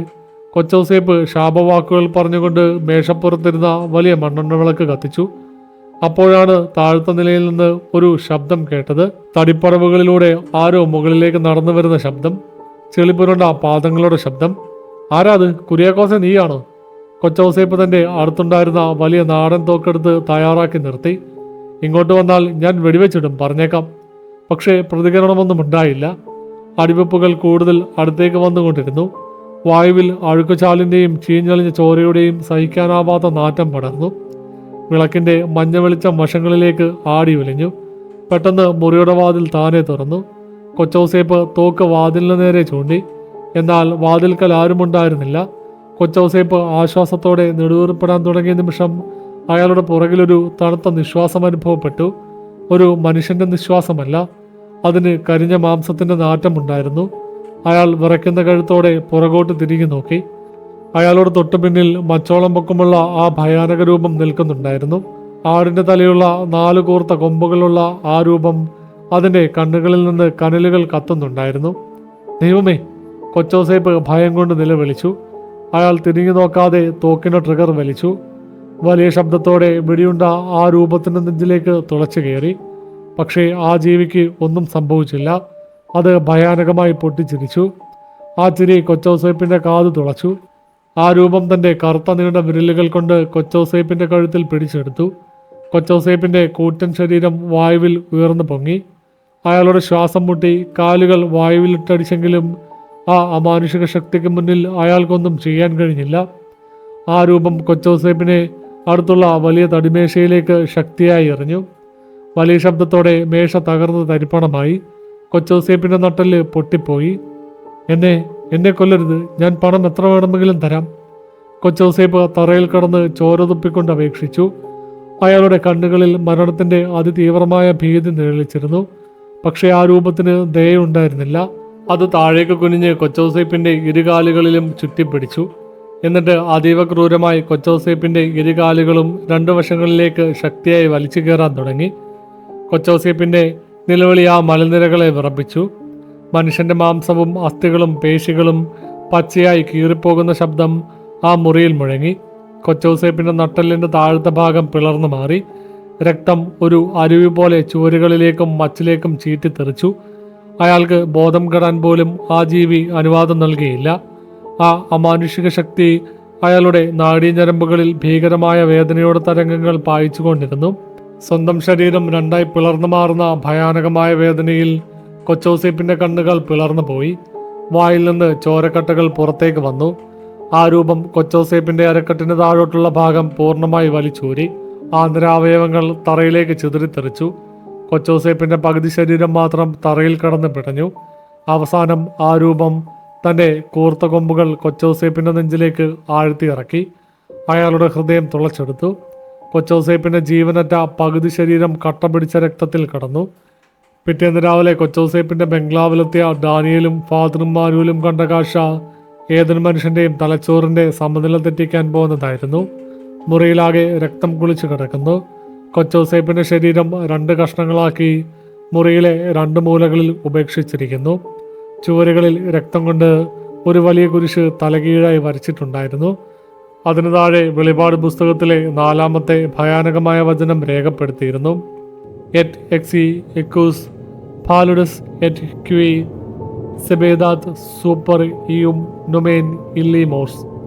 ഇതാ ഒരു വിളറിയ കുതിര, അതിന്മേലിരിക്കുന്നവൻ്റെ പേര് മരണം. വെളിപാട് 6-ാം അധ്യായം 8-ാം വചനം. 4-ാമത്തെ മുദ്ര. ഫാദർ ഇമ്മാനുവൽ ഭയത്തോടെ മന്ത്രിച്ചു. മരണത്തിൻ്റെ വിളറിയ കുതിര ഇറങ്ങിക്കഴിഞ്ഞു. ഡാനിയൽ ഭയം സഹിക്കാനാവാതെ അവിടുത്തെ കസാരയിലേക്ക് തളർന്നിരുന്നു. ഫാദറെ, ഇത് നിർത്തിക്കൂടെ? ഇതിന് ഒരു അവസാനമില്ലേ? ഈ ഗ്രാമത്തിലെ എല്ലാവരും കൊല്ലപ്പെടുമോ? ഫാദർ ഇമ്മാനുവൽ ചുവരിലെ രക്തക്കുരിശിലേക്ക് നോക്കി. ഇതിനൊരു അവസാനമുണ്ട് ഡാനിയൽ. 7-ാമത്തെ മുദ്ര തുറക്കപ്പെടുമ്പോൾ ഈ ഗ്രാമം ഒന്നുകിൽ പൂർണ്ണമായും നശിക്കും, അല്ലെങ്കിൽ ദൈവത്തിൻ്റെ കോപം ഇവിടെ കത്തിപ്പടരും. നമ്മൾ ആ രഹസ്യ കൾട്ടിൻ്റെ വേരുകൾ കണ്ടെത്തണം. ഈ കൊലപാതകങ്ങൾക്ക് പിന്നിൽ പ്രവർത്തിക്കുന്ന ആ വ്യാജ പ്രവാചകനെ നമ്മൾ കണ്ടെത്തണം. പള്ളിയുടെ വശത്തെ മൂടൽമഞ്ഞിനിടയിൽ നിന്ന് ഭ്രാന്തി ഏലിയാമയുടെ ഉച്ചത്തിലുള്ള വിചിത്രമായ ചിരി വീണ്ടും മുഴങ്ങിപ്പൊങ്ങി. അടുത്തേരിക്കാനുള്ള കാത്തിരിപ്പിലായിരുന്നു ആ കറുത്ത രാത്രി. കൊച്ചൗസേപ്പിന്റെ ഭയാനകമായ മരണം മാർമലകളെ പൂർണ്ണമായും ശ്മശാനതുല്യമാക്കി. 4 കൊലപാതകങ്ങൾ, 4 ഭയാനകമായ രക്തച്ചൊരിച്ചിലുകൾ. ഓരോ മരണവും ബൈബിളിലെ വെളിപാട് പുസ്തകത്തിലെ പ്രവചനങ്ങളെ കൃത്യമായി പിന്തുടർന്നു വന്ന യാഥാർത്ഥ്യം ഗ്രാമീണരെ ഭ്രാന്തിൻ്റെ അരികിലെത്തിച്ചു. പകൽ സമയത്ത് പോലും ആളുകൾ വീടിന് പുറത്തിറങ്ങാൻ ഭയന്നു. പള്ളിമേടയിലെ പഴയ തടി കൊണ്ടുള്ള മേശപ്പുറത്ത് ചിതറിക്കിടക്കുന്ന താളുകൾക്കിടയിൽ ഫാദർ ഇമ്മാനുവൽ കണ്ണുകൾ അടച്ചിരുന്നു. അയാളുടെ നെറ്റിയിൽ വിയർപ്പ് തുള്ളികൾ പൊടിഞ്ഞിരുന്നു. തൊട്ടടുത്തിരുന്നിരുന്ന ഡെപ്യൂട്ടി ഡാനിയൽ തൻ്റെ സിഗരറ്റ് പുകച്ചുകൊണ്ടിരുന്നു. അയാളുടെ വിരലുകൾ ഭയം കൊണ്ട് വിറയ്ക്കുന്നുണ്ടായിരുന്നു. ഫാദറെ, പോലീസിൻ്റെ ഉന്നത ഉദ്യോഗസ്ഥർ നാളെ ഇവിടെ എത്തും. പക്ഷേ എനിക്കുറപ്പാണ്, അവർക്കിതൊന്നും മനസ്സിലാക്കാൻ കഴിയില്ല. ഡാനിയൽ പുക പുറത്തേക്ക് വിട്ടുകൊണ്ട് പറഞ്ഞു. ഈ കാണുന്നതൊക്കെ ഒരു മനുഷ്യന് മാത്രം ചെയ്യാൻ കഴിയുന്ന കാര്യങ്ങളാണ്. ആ കൊച്ചൗസേപ്പിൻ്റെ ശരീരം 2 കഷ്ണമായി. ദൈവമേ! ഫാദർ ഇമ്മാനുവൽ സാവധാനം കണ്ണുകൾ തുറന്നു. അയാൾ തൻ്റെ മുന്നിലിരുന്ന പുരാതനമായ ലത്തീൻ പുസ്തകം അടുത്തേക്ക് നീക്കി വെച്ചു. ഡാനിയൽ, 1890-കളിൽ മാർമലകളിൽ നടന്ന സംഭവങ്ങളെക്കുറിച്ച് ബാംഗ്ലൂരിലെ ആർക്കൈവ്സിൽ നിന്ന് എനിക്കൊരു കത്ത് ലഭിച്ചിരുന്നു. ഫാദർ ഗൗരവത്തോടെ പറഞ്ഞു. ഈ ഗ്രാമം സ്ഥാപിച്ച കാലത്ത് ബ്രിട്ടീഷുകാരനായ ഫാദർ ഫ്രാൻസിസ് എന്നൊരു പാദ്രി ഇവിടെ ഉണ്ടായിരുന്നു. അദ്ദേഹം ഒരു സാധാരണ വൈദികനായിരുന്നില്ല. ബൈബിളിൽ നിന്ന് മാറ്റിവെക്കപ്പെട്ട നിഷിദ്ധമായ ഗ്നോസ്റ്റിക് സുവിശേഷങ്ങളെക്കുറിച്ച് ഗവേഷണം നടത്തിയ ആളായിരുന്നു. ഗ്നോസ്റ്റിക് സുവിശേഷങ്ങളോ? ഡാനിയൽ നെറ്റി ചുളിച്ചു. അതെ, ക്രിസ്തുമതത്തിൻ്റെ ആദ്യ നൂറ്റാണ്ടുകളിൽ സഭ ഔദ്യോഗികമായി തള്ളിക്കളഞ്ഞ ചില ഗ്രന്ഥങ്ങൾ. അതിലൊന്നാണ് അപ്പോക്കാലിപ്സ് ഓഫ് ലെവിയാഥൻ. വെളിപാട് പുസ്തകത്തിന് സമാനമായ, എന്നാൽ സാത്താനിക് അമാനുഷിക ശക്തികളെ ഭൂമിയിലേക്ക് ആവാഹിക്കുന്ന വിചിത്രമായ ആചാരങ്ങളടങ്ങിയ ഒരു ഗ്രന്ഥം. ഫാദർ ഫ്രാൻസിസ് ആ ഗ്രന്ഥം ഉപയോഗിച്ച് ഇവിടെ എന്തോ ചെയ്യാൻ ശ്രമിച്ചു. പക്ഷേ നാട്ടുകാർ അയാളെ അന്നത്തെ പഴയ പള്ളിയിൽ വെച്ച് ജീവനോടെ കത്തിച്ചു. ഡാനിയൽ അത്ഭുതത്തോടെ കേട്ടിരുന്നു. ഫാദർ ഫ്രാൻസിസ് മരിക്കുന്നതിന് മുൻപ് ആ നിഷിദ്ധ ഗ്രന്ഥം ഈ മലനിരകളിൽ എവിടെയോ കുഴിച്ചിട്ടു. ആ ഗ്രന്ഥത്തിലെ 5-ാമത്തെ മുദ്രയാണ് ഇനി തുറക്കപ്പെടാൻ പോകുന്നത്. ഫാദർ ഇമ്മാനുവലിന്റെ ശബ്ദം താഴ്ന്നു. മാർമലകളിലെ പഴയ ചായക്കടക്കാരനായിരുന്നു തോമാച്ചൻ. 70 വയസ്സുള്ള തോമാച്ചൻ പള്ളിക്കാര്യങ്ങളിലും ഗ്രാമത്തിലെ ഏത് കാര്യങ്ങളിലും എപ്പോഴും മുന്നിലുണ്ടായിരുന്നു. എന്നാൽ കഴിഞ്ഞ കുറച്ച് ദിവസങ്ങളായി തോമാച്ചന് വിചിത്രമായ അനുഭവമുണ്ടായിരുന്നു. തൻ്റെ അടച്ചിട്ട വീടിനുള്ളിൽ ആരോ നടക്കുന്നത് പോലെ, രാത്രികളിൽ ചുവരുകളിൽ ആരോ നഖം കൊണ്ട് ഉരസുന്നത് പോലെ. രാത്രി 10 മണിയോടെ തോമാച്ചൻ തൻ്റെ ചെറിയ മൺവിളക്കിൻ്റെ വെളിച്ചത്തിൽ അടുക്കളയിൽ അത്താഴം കഴിക്കുകയായിരുന്നു. പുറത്ത് മൂടൽമഞ്ഞിൻ്റെ സാന്ദ്രത വർദ്ധിച്ചു. പെട്ടെന്ന് അയാളുടെ വീടിൻ്റെ തട്ടിൻപുറത്ത് നിന്ന് ഒരു ശബ്ദം കേട്ടു. തടിപ്പലകകൾ നീങ്ങുന്ന ശബ്ദം. എലിയാകും, തോമാച്ചൻ സ്വയം പറഞ്ഞു. പക്ഷേ ആ ശബ്ദം പെട്ടെന്ന് മാറി. അതൊരു കൊച്ചുകുട്ടിയുടെ കരച്ചിലായി മാറി. ഒരു കുഞ്ഞു വേദന കൊണ്ട് വിതുമ്പിക്കരയുന്നത് പോലെ. തോമാച്ചൻ്റെ ഉള്ളിൽ ഭയം പടർന്നു. അയാൾ ഒരു മണ്ണെണ്ണ വിളക്കമെടുത്ത് ഭയത്തോടെ തട്ടിൻപുറത്തേക്ക് കയറാനുള്ള തടികോമണി സാവധാനം കയറി. വിളക്കിൻ്റെ മഞ്ഞ വെളിച്ചം തട്ടിൻപുറത്തെ പൊടി പിടിച്ച മൂലകളിലേക്ക് വീണു. തട്ടിൻപുറത്തിൻ്റെ മൂലയിൽ ആരോ ഇരിക്കുന്നുണ്ടായിരുന്നു. ഒരു ചെറിയ കുട്ടി ചുവരിലേക്ക് തിരിഞ്ഞിരുന്ന് കരയുന്നു. കുഞ്ഞെ, ആരാ നീ ഈ രാത്രിയിലൂടെ? തോമാച്ചൻ ഭയത്തോടെ സാവധാനം മുന്നോട്ട് നീങ്ങി. ആ കുട്ടി കരച്ചിൽ നിർത്തി സാവധാനം അത് തോമാച്ചന് നേരെ തിരിഞ്ഞു. തോമാച്ചൻ്റെ കയ്യിലിരുന്ന മണ്ണെണ്ണ വിളക്ക് നിലത്ത് വീണു. വായുവിൽ തീ പടർന്നു. അതൊരു കുട്ടിയായിരുന്നില്ല. ആ രൂപത്തിൻ്റെ മുഖത്ത് കണ്ണുകളോ മൂക്കോ ഉണ്ടായിരുന്നില്ല. വെറുമൊരു മിനുസമുള്ള മാംസപിണ്ഡം. അതിന് നടുവിൽ ഒരു വലിയ വായ മാത്രമുണ്ടായിരുന്നു. ആ വായിൽ നിന്ന് രക്തം ഇറ്റുവീഴുന്നുണ്ടായിരുന്നു. തോമാച്ചൻ നിലവിളിക്കാൻ ശ്രമിച്ചെങ്കിലും ഭയം അയാളുടെ നാവിനെ മരവിപ്പിച്ചു. അയാൾ പുറകോട്ടോടാൻ ശ്രമിച്ചെങ്കിലും തട്ടിൻപുറത്തെ ഇരുട്ടിൽ നിന്ന് നീണ്ട 4 കറുത്ത കൈകൾ പുറത്തു വന്ന് തോമാച്ചനെ വലിച്ചു താഴെയിട്ടു. ആ രൂപം തോമാച്ചൻ്റെ നെഞ്ചിലേക്ക് കയറിയിരുന്നു. അതിൻ്റെ കൈകളിൽ സാധാരണ നഖങ്ങൾക്ക് പകരം നീണ്ട ഇരുമ്പാണികൾ പോലെയുള്ള കൂർത്ത അഗ്രങ്ങളുണ്ടായിരുന്നു. ആ രൂപം തോമാച്ചൻ്റെ ഇരു കണ്ണുകളിലേക്കും ആ കൂർത്ത ആണിവിരലുകൾ ആഞ്ഞുകുത്തി ഇറക്കി. ദൈവമേ, എൻ്റെ കണ്ണുകൾ! തോമാച്ചൻ്റെ ഭയാനകമായ നിലവിളി ആ അടച്ചിട്ട വീട്ടിൽ മുഴങ്ങി. കണ്ണുകളിലെ കൃഷ്ണമണി പൊട്ടി രക്തവും കണ്ണുനീരും വശങ്ങളിലേക്ക് ചീറ്റിത്തെറിച്ചു. അതീവ തീവ്രമായ വേദനാതരംഗങ്ങൾ തോമാച്ചൻ്റെ തലച്ചോറിലേക്ക് ഇരച്ചു കയറി. ആ ജീവി അത്രയും കൊണ്ട് നിർത്തിയില്ല. അത് തോമാച്ചൻ്റെ വായ ശക്തിയായി വലിച്ചു തുറന്നു. എന്നിട്ട് തോമാച്ചൻ്റെ നാക്ക് പുറത്തേക്ക് വലിച്ച് തൻ്റെ കൂർത്ത പല്ലുകൾ കൊണ്ട് കടിച്ചു മുറിച്ചെടുത്തു. തോമാച്ചൻ്റെ വായിൽ നിന്നും ചോര അണപൊട്ടി ഒഴുകി. വാക്കുകൾക്ക് പകരം അയാൾ രക്തം തുപ്പിക്കൊണ്ട് തൊണ്ടയിൽ നിന്ന് വിചിത്രമായ ശബ്ദങ്ങൾ പുറപ്പെടുവിച്ചു. കാഴ്ചയും ശബ്ദവും നഷ്ടപ്പെട്ട ആ വയസ്സനായ മനുഷ്യൻ ഭയത്തിൻ്റെ പരകോടിയിൽ കടന്നു പിടഞ്ഞു. ആ ജീവി തോമാച്ചൻ്റെ നെഞ്ചിലെ മാംസം ഓരോന്നായി പറിച്ചെടുക്കാൻ തുടങ്ങി. തോമാച്ചൻ ജീവനോടെ ഇരിക്കുമ്പോൾ തന്നെ അയാളുടെ അസ്ഥികൾ പുറത്തു കണ്ടു. ഓരോ മാംസപേശി പറിച്ചെടുക്കുമ്പോഴും ഉണ്ടാകുന്ന ഭയാനകമായ വേദനയിൽ തോമാച്ചൻ്റെ ശരീരം വില്ല് പോലെ വളഞ്ഞു. മിനിറ്റുകളോളം നീണ്ട നരകയാതനയ്ക്കൊടുവിൽ തോമാച്ചൻ്റെ ഹൃദയമിടിപ്പ് നിലച്ചു.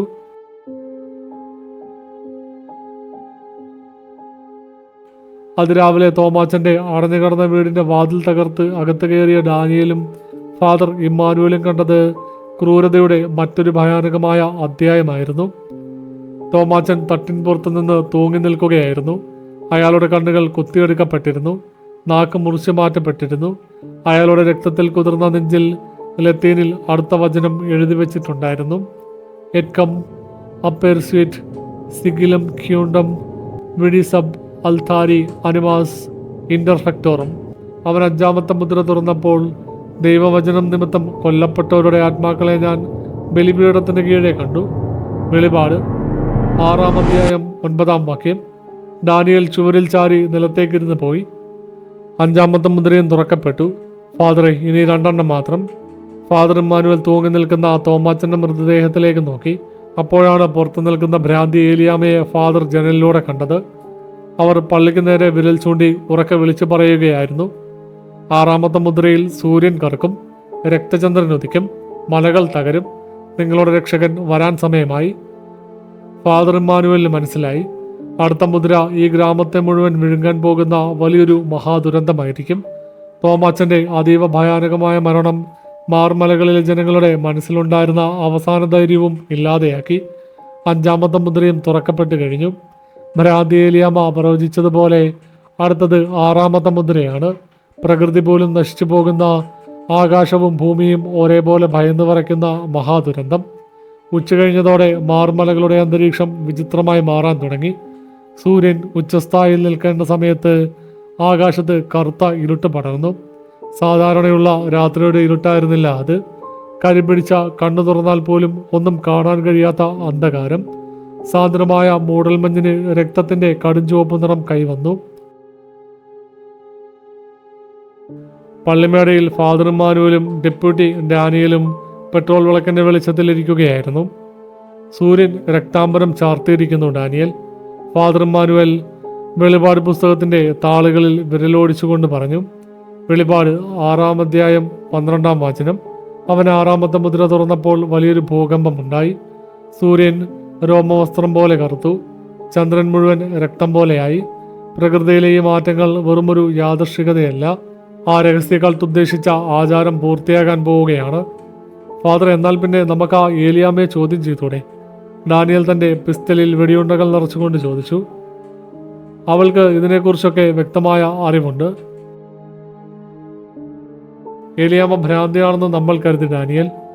പക്ഷേ അവൾ ഭ്രാന്തിയല്ല, മറിച്ച് ഈ തിന്മയുടെ പ്രവചനങ്ങൾ വിളിച്ചു പറയാൻ തിരഞ്ഞെടുക്കപ്പെട്ട ഒരു മാധ്യമം മാത്രമാണ്, ഫാദർ ഇമ്മാനുവൽ പറഞ്ഞു. എന്നാൽ നമുക്ക് ഇപ്പോൾ തന്നെ ആ കാട്ടിലെ പഴയ പള്ളിയുടെ അവശിഷ്ടങ്ങളിലേക്ക് പോകണം. ഫാദർ ഫ്രാൻസിസിന്റെ നിഷിദ്ധ ഗ്രന്ഥം അവിടെയുണ്ട്. അതേസമയം മലയോര ഗ്രാമത്തിലെ ഏറ്റവും വലിയ കൽക്കുരിശ് നിൽക്കുന്ന കുരിശുമലയുടെ താഴെ താമസിച്ചിരുന്ന റോസി എന്ന യുവതി തൻ്റെ കുഞ്ഞിനെയും പിടിച്ച് ഭയന്ന് വിറച്ച് കഴിയുകയായിരുന്നു. അവളുടെ ഭർത്താവ് വർഗീസ് മുതലാളിയുടെ എസ്റ്റേറ്റിലെ പണിക്കാരനായിരുന്നു. വർഗീസിന്റെ മരണത്തോടെ അയാൾ ഗ്രാമം വിട്ട് ഓടിയിരുന്നു. രാത്രി 8 മണിയോടെ മലനിരകളിൽ നിന്ന് ശക്തമായ ഒരു ഭൂകമ്പത്തിന്റെ പ്രകമ്പനം അനുഭവപ്പെട്ടു. ഭയാനകമായ ശബ്ദത്തോടെ ചുവരുകൾ വിണ്ടുകീറി. റോസിയുടെ വീട്ടിലെ സാധനങ്ങൾ തറയിലേക്ക് വീണ് തകർന്നു. ദൈവമേ, ഞങ്ങളെ രക്ഷിക്കണേ! റോസി കുഞ്ഞിനെ നെഞ്ചോടൊടുക്കി പിടിച്ച് നിലവിളിച്ചു. പെട്ടെന്ന് വീടിന് പുറത്തുണ്ടായിരുന്ന വലിയ കൽക്കുരിശ് വറ്റിയ മണ്ണിലേക്ക് തലകീഴായി പതിക്കുന്ന ശബ്ദം കേട്ടു. അന്തരീക്ഷത്തിൽ കരിഞ്ഞ ഗന്ധകത്തിന്റെ നാറ്റം പടർന്നു. കറുത്ത ആകാശത്ത് ചോര തുടച്ചതുപോലെ കടും ചുവപ്പ് നിറത്തിൽ ചന്ദ്രൻ തെളിഞ്ഞു നിന്നു. രക്തചന്ദ്രൻ. റോസിയുടെ വീടിന്റെ മുൻവാതിൽ വലിയൊരു ശക്തിയാൽ തകർക്കപ്പെട്ടു. വാതിൽക്കൽ മൂടൽമഞ്ഞിൽ നടുവിൽ ആ രൂപം ഉയർന്നു വന്നു. 8 അടിയിൽ കൂടുതൽ പൊക്കമുള്ള 4 കൊമ്പുകളുള്ള ആ ആടിന്റെ രൂപം. അതിന്റെ ശരീരത്തിൽ നിന്ന് ഉരുകിയ ടാർ പോലെ കറുത്ത ദ്രാവകം തറയിലേക്ക് ഇറ്റി വീഴുന്നുണ്ടായിരുന്നു. റോസിക്ക് ഓടാൻ പോലും കഴിഞ്ഞില്ല. ഭയം അവളുടെ നാഡീഞരമ്പുകളെ തളർത്തി കളഞ്ഞു. ആ ജീവി സാവധാനം റോസിയുടെ അടുത്തേക്ക് അടുത്തു. അതിന്റെ വികൃതമായ കൈകൾ നീട്ടി റോസിയുടെ കയ്യിലിരുന്ന കുഞ്ഞിനെ വലിച്ചു മാറ്റി. വേണ്ട, എൻ്റെ കുഞ്ഞിനെ ഒന്നും ചെയ്യരുത്, എന്നെ കൊല്ലൂ, എൻ്റെ കുഞ്ഞിനെ വിടും. റോസി തറയിൽ വീണ് ആ ജീവിയുടെ കാലുകളിൽ പിടിച്ച് അപേക്ഷിച്ചു. കണ്ണീരും ഭയവും അവളുടെ കാഴ്ചയെ മറച്ചു. പക്ഷേ ആ മൃഗത്തിന് മനുഷ്യന്റെ വികാരങ്ങൾ മനസ്സിലായിരുന്നില്ല. അത് റോസിയുടെ കുഞ്ഞിനെ ദൂരേക്കെറിഞ്ഞു. കുഞ്ഞ് ചുവരിൽ ചെന്നിടിച്ച് നിശ്ചലമായി. സ്വന്തം കുഞ്ഞിന്റെ ആ ദാരുണമായ കാഴ്ച കണ്ട് റോസിക്ക് ഭ്രാന്ത് പിടിക്കുന്നത് പോലെ തോന്നി. അവൾ ആ അമാനുഷികമായ ജീവിക്ക് നേരെ പാഞ്ഞെടുത്തു. എന്നാൽ ആ ജീവി റോസിയുടെ മുടിയിൽ പിടിച്ച് അവളെ വായുവിലുയർത്തി. എന്നിട്ട് അതിൻ്റെ മൂർച്ചയുള്ള കൂർത്ത നഖങ്ങൾ റോസിയുടെ വശങ്ങളിലെ വാരിയലുകൾക്കുള്ളിലേക്ക് നേരിട്ട് ആഴ്ത്തി ഇറക്കി. റോസിയുടെ ഭയാനകമായ നിലവിളി ആ മലനിരകളിൽ മുഴങ്ങിപ്പോയി. വാരിയലുകൾ ഒടിയുന്ന ശബ്ദം ആ നിശബ്ദതയിൽ കേൾക്കാമായിരുന്നു. ആ ജീവി റോസിയുടെ മാംസവും തൊലിയും വശങ്ങളിലേക്ക് ശക്തിയായി വലിച്ചു കീറാൻ തുടങ്ങി. ജീവനോടെ ഇരിക്കുമ്പോൾ തന്നെ സ്വന്തം നെഞ്ചും വയറും ഒരു പുസ്തകത്തിന്റെ താളുകൾ പോലെ ഇരുവശങ്ങളിലേക്കും തുറക്കപ്പെടുന്ന ഭയാനകമായ വേദന. റോസിയുടെ വായിൽ നിന്നും മൂക്കിൽ നിന്നും ചോര അണപൊട്ടി ഒഴുകി. അപ്പോൾ അവളുടെ കണ്ണുകൾ ചുവരിലിരിക്കുന്ന കുഞ്ഞിന്റെ ജീവനറ്റ ശരീരത്തിലേക്ക് തന്നെയായിരുന്നു. ആ ജീവി റോസിയുടെ ഹൃദയം വലിച്ച് പുറത്തെടുത്തു. റോസിയുടെ ശരീരം അവസാനമായി ഒരു തവണ പിടഞ്ഞു, പിന്നീട് നിശ്ചലമായി.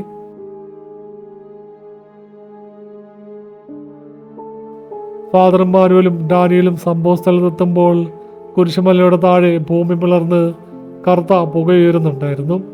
റോസിയുടെ ക്രൂരമായ വികൃതമാക്കപ്പെട്ട ശരീരം തകർന്നു പോയ കൽക്കുരിശിന് മുകളിൽ കെട്ടിത്തൂക്കിയ നിലയിലായിരുന്നു.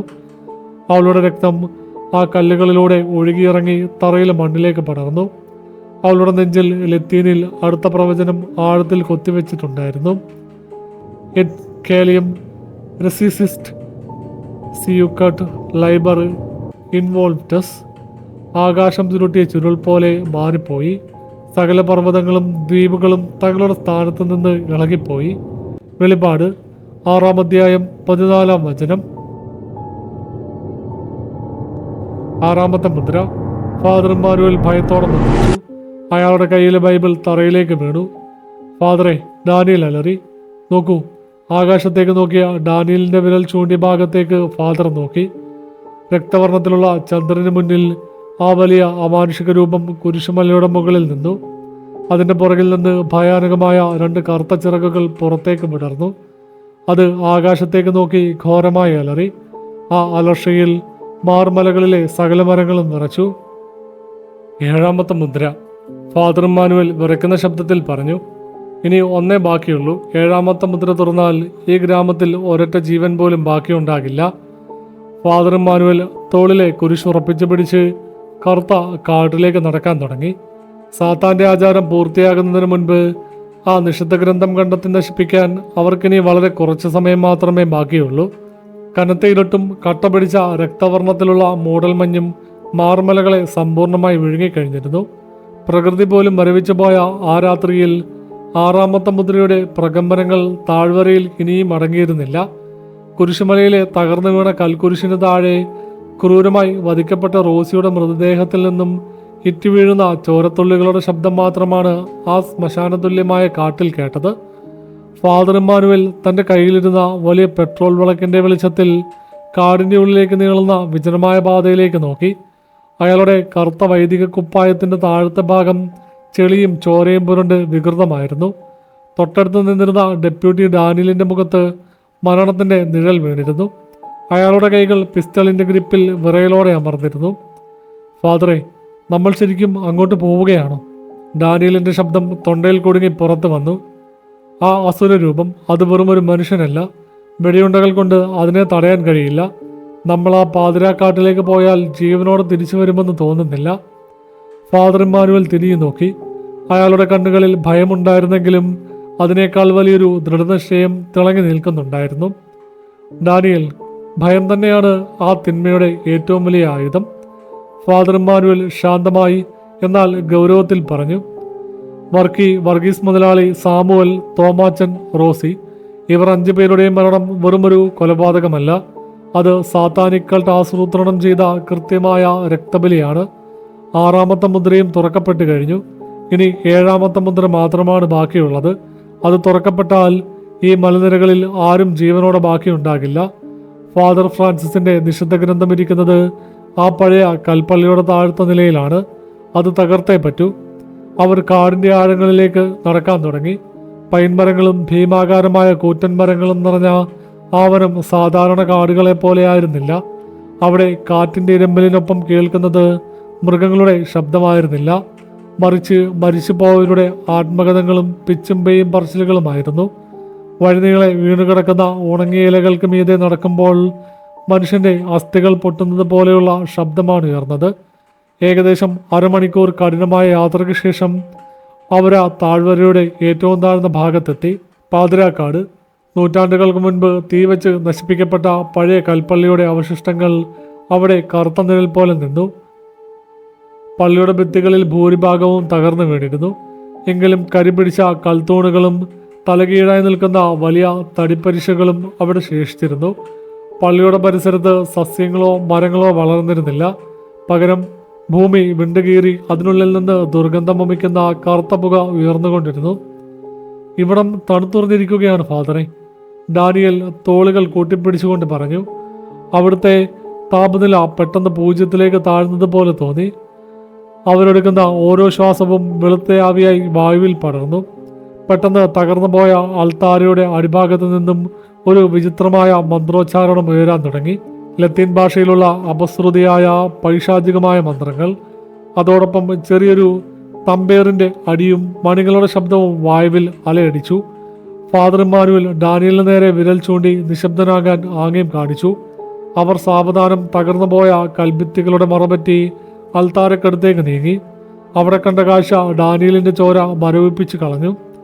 അൾത്താരയുടെ തകർന്നു വീണ കല്ലുകൾക്ക് നടുവിൽ കറുത്ത അങ്കിയണിഞ്ഞ 7 പേർ വട്ടത്തിൽ നിലത്ത് മുട്ടുകുത്തിയിരിക്കുന്നു. അവരുടെ മുഖങ്ങൾ കറുത്ത തുണി കൊണ്ട് മറച്ചിരുന്നു. അവർക്ക് നടുവിൽ തലകീഴായ ഒരു നക്ഷത്ര ചിഹ്നം രക്തം കൊണ്ട് വരച്ചിട്ടുണ്ടായിരുന്നു. ആ ചിഹ്നത്തിന് നടുവിൽ പുരാതനമായ തടിപ്പട്ട കെട്ടിയ ഒരു വലിയ പുസ്തകം തുറന്നു വെച്ചിരുന്നു. Apocalypse of Leviathan. ആ കൾട്ടിന് നേതൃത്വം നൽകുന്നത് ഒരു പ്രായമായ മനുഷ്യനായിരുന്നു. അയാളുടെ കയ്യിൽ രക്തം പുരണ്ട ഒരു വലിയ വെള്ളിക്കത്തി ഉണ്ടായിരുന്നു. എന്നാൽ ഏറ്റവും ഭയാനകമായ കാര്യം അതായിരുന്നില്ല. ആ വട്ടത്തിന് തൊട്ടപ്പുറത്ത് മരത്തിൽ കെട്ടിയിട്ട നിലയിൽ ഒരാളുണ്ടായിരുന്നു. ഫ്രാൻസിസ് എന്ന പള്ളിയുടെ പുതിയ കപ്പിയാർ, ഗ്രാമത്തിലെ ഏറ്റവും പാവത്താൻ. ഭയന്ന് പറിച്ചു നിൽക്കുന്ന കപ്പിയാരെ നോക്കി ഫാദർ പറഞ്ഞു, അവനാണ് അടുത്തീര. ഡാനിയൽ പതുങ്ങിയ ശബ്ദത്തിൽ മന്ത്രിച്ചു. 7ാമത്തെ മുദ്രയ്ക്കുള്ള ബലി. ഡാനിയൽ, കാത്തിരിക്കൂ. ഫാദർ ഇമ്മാനുവൽ തടഞ്ഞു.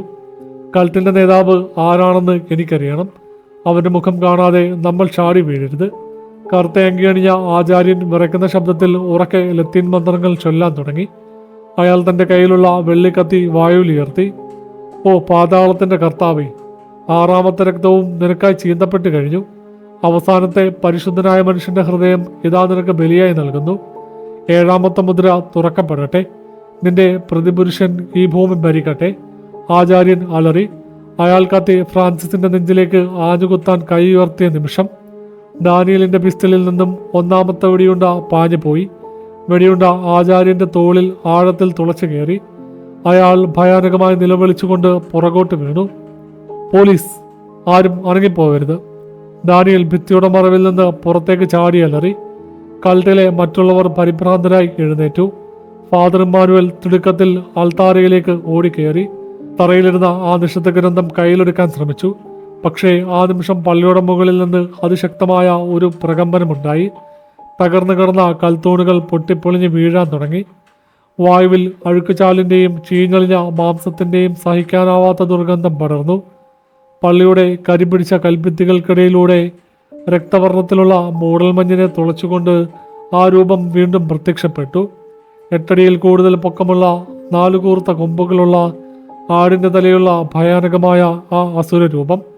അതിൻ്റെ പ്രത്യക്ഷപ്പെടൽ കണ്ട് കൾട്ടിലെ അംഗങ്ങൾ പോലും ഭയന്ന് നിലവിളിക്കാൻ തുടങ്ങി. കാരണം തങ്ങൾ ആരാധിച്ച തിന്മ യഥാർത്ഥത്തിൽ തങ്ങളുടെ മുന്നിൽ അവതരിച്ചത് അവരെ പോലും ഭയപ്പെടുത്തിയിരുന്നു. ആ ജീവി കൾട്ടിലെ ഒരംഗത്തിൻ്റെ അടുത്തേക്ക് മിന്നൽ വേഗത്തിൽ പാഞ്ഞെടുത്തു. അത് തൻ്റെ കറുത്ത നീണ്ട വിരലുകൾ കൊണ്ട് അയാളുടെ തലയിൽ മുറുക്കെ പിടിച്ചു. എന്നിട്ട് ഒറ്റത്തിരിക്കൽ ഒരു അറപ്പുളവാക്കുന്ന ശബ്ദത്തോടെ ആ മനുഷ്യന്റെ തല പുറകോട്ട് 180 ഡിഗ്രി തിരിഞ്ഞുപോയി. നട്ടെല്ല് പൊട്ടി തകർന്നു. അയാൾ ഒരൊറ്റ നിലവിളി പോലും പൂർത്തിയാക്കാൻ കഴിയാതെ തറയിലേക്ക് തളർന്നു വീണു. കൾട്ടിലെ മറ്റുള്ളവർ ജീവനും കൊണ്ട് 4 പാടും ചിതറിയോടി. പക്ഷേ ആ ജീവി വിടാൻ തയ്യാറായിരുന്നില്ല. അത് അടുത്തയാളുടെ നെഞ്ചിലേക്ക് തൻ്റെ കൂർത്ത കാലുകൾ ആഴ്ത്തിയിറക്കി. അയാളുടെ വയറ് വശങ്ങളിലേക്ക് വലിച്ചു കീറിപ്പറിച്ച് തറയിലിട്ടു. പച്ചമാംസവും രക്തവും അൽത്താരയിലെ കല്ലുകളിൽ ചീറ്റിത്തെറിച്ചു. സ്വന്തം അനുയായികളെ തന്നെ അതീവ ഭയാനകമായി കൊന്നുതള്ളുന്ന ആ അമാനുഷിക ശക്തിയുടെ ക്രൂരത കണ്ട് ഡാനിയലും ഫാദർ ഇമ്മാനുവലും സ്തബ്ധരായിപ്പോയി. ആ ജീവിയുടെ ഉദ്ദേശം ഏതെങ്കിലും മനുഷ്യരെ രക്ഷിക്കലല്ല, മറിച്ച് ഭൂമിയിലുള്ള സകല ജീവജാലങ്ങളെയും ഏറ്റവും ദാരുണമായി പീഡിപ്പിച്ചു കൊല്ലുക എന്തുമാത്രമാണ്. നിലത്ത് വീണ് കിടന്ന കൾട്ട് നേതാവ് വേദന കൊണ്ട് വിറച്ചുകൊണ്ട് തപ്പിത്തപ്പി എഴുന്നേൽക്കാൻ ശ്രമിച്ചു. അയാളുടെ തലയിലെ കറുത്ത തൊപ്പി തറയിലേക്ക് ഊരി വീണു. അയാളുടെ മുഖം കണ്ട ഫാദർ ഇമ്മാനുവലിൻ്റെ കണ്ണുകൾ വിടർന്നു. അയാളുടെ നെഞ്ചിലൊരു വലിയ ആഘാതമേറ്റതുപോലെ തോന്നി. നീയാണോ ഇതിനൊക്കെ പിന്നിൽ? ഫാദർ ഇമ്മാനുവൽ വിശ്വസിക്കാൻ കഴിയാതെ അലറി. അത് ഗ്രാമത്തിലെ എല്ലാവരും ബഹുമാനിച്ചിരുന്ന ദൈവഭയമുള്ളവനെന്ന് കരുതിയ സാക്ഷാൽ ഡോക്ടർ മാത്യൂസ് ആയിരുന്നു. ഗ്രാമത്തിലെ ആതുരാലയം നടത്തുന്ന കൊല്ലപ്പെട്ടവർക്കൊക്കെ പോസ്റ്റ്മോർട്ടം നടത്തുന്ന അതേ ഡോക്ടർ മാത്യൂസ് ചോര തുപ്പിക്കൊണ്ട് ഭ്രാന്തമായി ചിരിച്ചു. അയാളുടെ പല്ലുകൾക്കിടയിലൂടെ രക്തം പുറത്തേക്ക് ഒഴുകുന്നുണ്ടായിരുന്നു.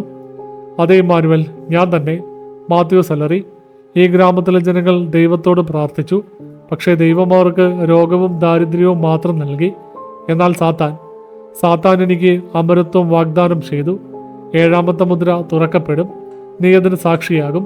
ഡോക്ടർ മാത്യൂസ് തറയിലിരുന്ന വെള്ളിക്കത്തി കയ്യിലെടുത്ത് കെട്ടിയിട്ടിരുന്ന ഫ്രാൻസിസിന്റെ അടുത്തേക്ക് പാഞ്ഞെടുത്തു. 7ാമത്തെ ബലി.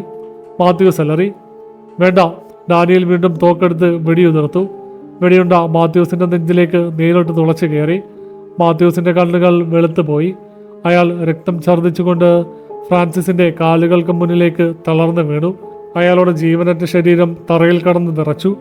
ഫാദർ ഇമ്മാനുവൽ ഓടിച്ചെന്ന് തറയിലിരുന്ന അപ്പോക്കാലിപ്സ് ഓഫ് ലെവിയാഥൻ എന്ന നിഷിദ്ധ ഗ്രന്ഥം കയ്യിലെടുത്തു. പക്ഷേ ഡോക്ടർ മാത്യൂസിന്റെ മരണം ആ അമാനുഷിക ജീവിയെ കൂടുതൽ പ്രകോപിപ്പിച്ചു. തങ്ങളുടെ ആചാരം തടസ്സപ്പെട്ടതിന്റെ ഭ്രാന്തിൽ ആ ആടിന്റെ തലയുള്ള രൂപം തന്റെ ചുവന്ന കണ്ണുകൾ ഫാദർ ഇമ്മാനുവലിന് നേരെ തിരിച്ചു. അത് തന്റെ വികൃതമായ വായ പരമാവധി വലിച്ചു തുറന്നു. അതിനുള്ളിൽ നിന്നും ആയിരക്കണക്കിന് ചത്ത ആത്മാക്കളുടെ നിലവിളികൾ ഒരുമിച്ച് പുറത്തു വന്നു. ആ ശബ്ദതരംഗം പള്ളിയോട് ശേഷിച്ച കൽഭിത്തികളെപ്പോലും തകർത്തെറിഞ്ഞു. ആ ജീവി ഫാദർ ഇമ്മാനുവലിന് നേരെ പച്ചയായും ദാരുണമായും ചാടി വീഴാനാഞ്ഞു. ഫാദർ ഇമ്മാനുവൽ ആ നിഷിദ്ധ ഗ്രന്ഥം നെഞ്ചോട് ചേർത്ത് പിടിച്ച് ബൈബിളിലെ ലത്തീൻ മന്ത്രങ്ങൾ ഉറക്കെ ചൊല്ലാൻ തുടങ്ങി. മരണത്തിന്റെ അഗാധമായ താഴ്വരയിൽ 7ാമത്തെ മുദ്രയുടെ ഭയാനകമായ അവസാന പോരാട്ടം അവിടെ ആരംഭിക്കുകയായിരുന്നു. കരിപിടിച്ച പഴയ കൽപ്പള്ളിയുടെ അവശിഷ്ടങ്ങളിൽ ചോരയുടെയും കരിഞ്ഞ ഗന്ധകത്തിൻ്റെയും രൂക്ഷഗന്ധം അപ്പോഴും വായുവിൽ തങ്ങി നിൽക്കുകയായിരുന്നു. നിലത്ത് ചത്തുവീണ കൾട്ടംഗങ്ങളുടെ വികൃതമായ മൃതദേഹങ്ങൾക്കിടയിൽ നെഞ്ചിൽ വെടിയുണ്ടയേറ്റ് സ്വന്തം രക്തത്തിൽ കുളിച്ചു കിടക്കുന്ന ഡോക്ടർ മാത്യൂസിന്റെ കണ്ണ് ഭാഗികമായി തുറന്നിരുന്നു. അയാളുടെ ചുണ്ടുകളിൽ അപ്പോഴും മരണവക്രത്തിൽ നിന്നുള്ള ക്രൂരമായ ഒരു പുഞ്ചിരി തങ്ങി നിന്നു. എന്നാൽ യഥാർത്ഥ ഭയം അവിടെ അവസാനിച്ചിരുന്നില്ല. തങ്ങളുടെ പൂജയും ആചാരങ്ങളും പൂർത്തിയാകും മുൻപേ നേതാവായ ഡോക്ടർ മാത്യൂസ് കൊല്ലപ്പെട്ടതിൻ്റെ ഘോരമായ കോപത്തിലായിരുന്നു ആ ഭയാനകമായ അസുരരൂപം. 8 അടിയിലധികം ഉയരമുള്ള ആടിൻ്റെ തലയും കൂർത്ത 4 കൊമ്പുകളുമുള്ള ആ ജീവി തൻ്റെ ചുവന്ന കനൽ കണ്ണുകൾ ഫാദർ ഇമ്മാനുവലിനും ഡെപ്യൂട്ടി ഡാനിയലിനും നേരെ തിരിച്ചു. അതിൻ്റെ നീളമുള്ള കറുത്ത ചിറകുകൾ വശങ്ങളിലേക്ക് വിടർന്നപ്പോൾ വായുവിൽ അസഹ്യമായ ഒരു തണുപ്പ് പടർന്നു. ഫാദറെ, ഓടിക്കോ! ഡാനിയൽ തൻ്റെ കയ്യിലിരുന്ന പിസ്റ്റൾ ആ ജീവിയുടെ തലയ്ക്ക് നേരെ ചൂണ്ടി അലറി. 3 വെടിയുണ്ടകൾ തുടർച്ചയായി ആ ജീവിയുടെ മുഖത്തേക്ക് പാഞ്ഞു പോയി. എങ്കിലും ആ ഇരുമ്പ് വെടിയുണ്ടകൾ അതിൻ്റെ കട്ടികൂടിയ തൊലിയിൽ തട്ടി തീയുണ്ടകൾ പോലെ തെറിച്ചു പോവുക മാത്രമാണ് ചെയ്തത്. ആ ജീവിക്ക് യാതൊരുവിധ പരിക്കും പറ്റിയില്ല. പകരം അത് കൂടുതൽ പ്രകോപിതനായി ഡാനിയലിന് നേരെ ഒരു മരപ്പലക പോലെ കൂർത്ത തൻ്റെ നീണ്ട കൈകൾ ആഞ്ഞു വീശി. വായു തുളയ്ക്കുന്ന ശബ്ദത്തോടെ ആ കൈ ഡാനിയലിൻ്റെ തോളിൽ വന്ന് പതിച്ചു. ഡാനിയൽ വായുവിൽ പന്ത് പോലെ ഉയർന്നു പൊങ്ങി പള്ളിയുടെ തകർന്ന കൽത്തൂണിലേക്ക് ശക്തിയായി ചെന്നിടിച്ചു. വലിയ ശബ്ദത്തോടെ അയാളുടെ അസ്ഥികൾ പൊട്ടി. ബോധം പറയാൻ തുടങ്ങിയെങ്കിലും സഹിക്കാനാവാത്ത വേദനയിൽ ഡാനിയൽ നിലവിളിച്ചുകൊണ്ട് തറയിലേക്ക് ചോര തുപ്പി വീണു. ഡാനിയൽ! ഫാദർ ഇമ്മാനുവൽ നിലവിളിച്ചു. ഫാദർ തൻ്റെ നെഞ്ചോട് ചേർത്ത് പിടിച്ചിരുന്ന അപ്പോക്കാലിപ്സ് ഓഫ് ലെവിയാഥൻ എന്ന പുരാതന ഗ്രന്ഥത്തിൽ കൂടുതൽ മുറുക്കി പിടിച്ചു. ആ ജീവി സാവധാനം ഫാദർ ഇമ്മാനുവലിൻ്റെ അടുത്തേക്ക് ചൂടുകൾ വെച്ച് നീങ്ങി തുടങ്ങി. അത് ഓരോ തവണ ചൂട് വയ്ക്കുമ്പോഴും കരിഞ്ഞ നിലത്ത് ചോര കുതിർന്ന ദ്രാവകം പടർന്നു. ഫാദറിൻ്റെ ഉള്ളിൽ ഭയത്തിൻ്റെ വലിയൊരു തിരമാല ആഞ്ഞടിച്ചു. ഒരു സാധാരണ മനുഷ്യൻ അനുഭവിക്കാവുന്നതിൽ വെച്ച് ഏറ്റവും വലിയ ഭീതി. അയാളുടെ നാഡീഞരമ്പുകൾ തളർന്നു. ഇരുകാലുകളും മരവിച്ചു പോയി. സ്വന്തം മരണത്തെ കണ്ണടച്ച് കാണുന്ന അവസ്ഥ. സാത്താൻ തൻ്റെ ആത്മാവിനെ ഇരവിഴുങ്ങാൻ വരികയാണെന്ന് അയാൾക്ക് തോന്നി. പക്ഷേ തൻ്റെ ഭയം ആ തിന്മയ്ക്ക് കൂടുതൽ ശക്തി നൽകുകയുള്ളൂവെന്ന് ഫാദർ ഇമ്മാനുവൽ മനസ്സിലാക്കി. അയാൾ കണ്ണുകളടച്ച് തൻ്റെ കയ്യിലുണ്ടായിരുന്ന ചെറിയ വെള്ളിക്കുരിശ് വായുവിൽ ഉയർത്തിപ്പിടിച്ചു. എൻ്റെ കർത്താവായ ഈശോ മിശിഹായുടെ നാമത്തിൽ നിഴലുകളുടെ താഴ്വരയിലൂടെ ഞാൻ നടക്കേണ്ടി വന്നാലും ഞാനൊരു തിന്മയെയും ഭയപ്പെടില്ല. ഫാദർ ഇമ്മാനുവൽ ഉച്ചത്തിൽ ലത്തീനിൽ പ്രാർത്ഥിക്കാൻ തുടങ്ങി. എക്സോർസിമസ് തേ ഒംനിസ് ഇമ്യൂണ്ടസ് സ്പിരിറ്റസ് ഒംനിസ് സത്താനിക്ക പൊട്ടേസ്റ്റാസ്. ഹേ അശുദ്ധാത്മാവേ, സകല സാത്താനിക് ശക്തികളെ ഞാൻ നിന്നോട് ആജ്ഞാപിക്കുന്നു. ഫാദർ ഇമ്മാനുവലിൻ്റെ വായിൽ നിന്നുയർന്ന വിശുദ്ധ വചനങ്ങൾ ആ തകർന്ന പള്ളിയുടെ മച്ചുകളിൽ തട്ടി പ്രതിധ്വനിച്ചു. അത്ഭുതമെന്ന് പറയട്ടെ, ആ വചനങ്ങൾ കേട്ട നിമിഷം ആ അസുരരൂപം ഒരടി പുറകോട്ട് മാറി. അതിൻ്റെ മുഖത്ത് അസ്വസ്ഥതയുടെ ലക്ഷണങ്ങൾ തെളിഞ്ഞു. അതിൻ്റെ ചെവികളിൽ നിന്ന് കറുത്ത രക്തം ഒഴുകാൻ തുടങ്ങി. പുരാതനമായ ആ വിശുദ്ധ വചനങ്ങൾ അതിൻ്റെ അമാനുഷിക ശക്തിക്ക് മേൽ ആഘാതമേൽപ്പിക്കുകയായിരുന്നു. ഫാദറെ, ആ പുസ്തകം! തറയിൽ കടന്ന് ചോര തുപ്പിക്കൊണ്ട് ഡാനിയൽ വിറയ്ക്കുന്ന ശബ്ദത്തിൽ വിളിച്ചു പറഞ്ഞു. ആ പുസ്തകമാണ് അതിൻ്റെ ശക്തിയുടെ ഉറവിടം. അത് നശിപ്പിക്കൂ. ഡാനിയലിൻ്റെ വാക്കുകൾ ഫാദർ ഇമ്മാനുവലിൻ്റെ തലച്ചോറിലൊരു വെളിച്ചമായി തെളിഞ്ഞു. അതെ, ഈ അസുരരൂപം സ്വന്തം ഇഷ്ടപ്രകാരം ഭൂമിയിലേക്ക് വന്നതല്ല. നൂറ്റാണ്ടുകൾക്ക് മുൻപ് ഫാദർ ഫ്രാൻസിസ് എഴുതി വെച്ച ആ നിഷിദ്ധ ഗ്രന്ഥത്തിലെ മന്ത്രങ്ങളും കൊലപാതകങ്ങളിലൂടെ തുറക്കപ്പെട്ട 6 മുദ്രകളുമാണ് ഇതിനെയോടെ ബന്ധിച്ചു നിർത്തിയിരിക്കുന്നത്. ഈ ഗ്രന്ഥം നശിപ്പിക്കപ്പെട്ടാൽ ഈ അമാനുഷിക ജീവിക്ക് ഭൂമിയിലുള്ള പിടുത്തം നഷ്ടപ്പെടും. ഫാദർ ഇമ്മാനുവൽ പെട്ടെന്ന് തറയിൽ കിടന്നിരുന്ന പെട്രോൾ വിളക്കിലേക്ക് നോക്കി. അതിൻ്റെ ചില്ല് തകർന്നിരുന്നു. പക്ഷേ ഉള്ളിൽ പെട്രോളും തീയും ബാക്കിയുണ്ടായിരുന്നു. ഫാദറിൻ്റെ നീക്കം മനസ്സിലാക്കിയ ആ ജീവി ഭ്രാന്തമായ അലർച്ചയോടെ ഫാദറിന് നേരെ ചാടി വീണു. അത് തൻ്റെ കൂർത്ത 4 നഖങ്ങൾ ഫാദർ ഇമ്മാനുവലിൻ്റെ വയറ്റിലേക്ക് ആഴ്ത്തിയിറക്കാൻ ശ്രമിച്ചു. ആ നഖങ്ങൾ ഫാദറിൻ്റെ അടിവയറ്റിലെ മാംസം തുളച്ചുപോയി. ഫാദർ ഇമ്മാനുവൽ ഭയാനകമായ വേദനയാൽ ഉറക്കെ നിലവിളിച്ചു. തൻ്റെ വയറ്റിലെ മാംസം കീറിപ്പോകുന്ന നട്ടലിലേക്ക് തുളച്ചു കയറുന്ന മരവിപ്പിക്കുന്ന വേദന. കണ്ണുകളിൽ നിന്ന് രക്തവും കണ്ണുനീരും ഒരുപോലെ പുറത്തേക്ക് ചാടി. സ്വന്തം ആന്തരാവയവങ്ങൾ പുറത്തേക്ക് തെറിച്ചു വീഴാൻ പോകുന്നത് പോലെയുള്ള അനുഭവം.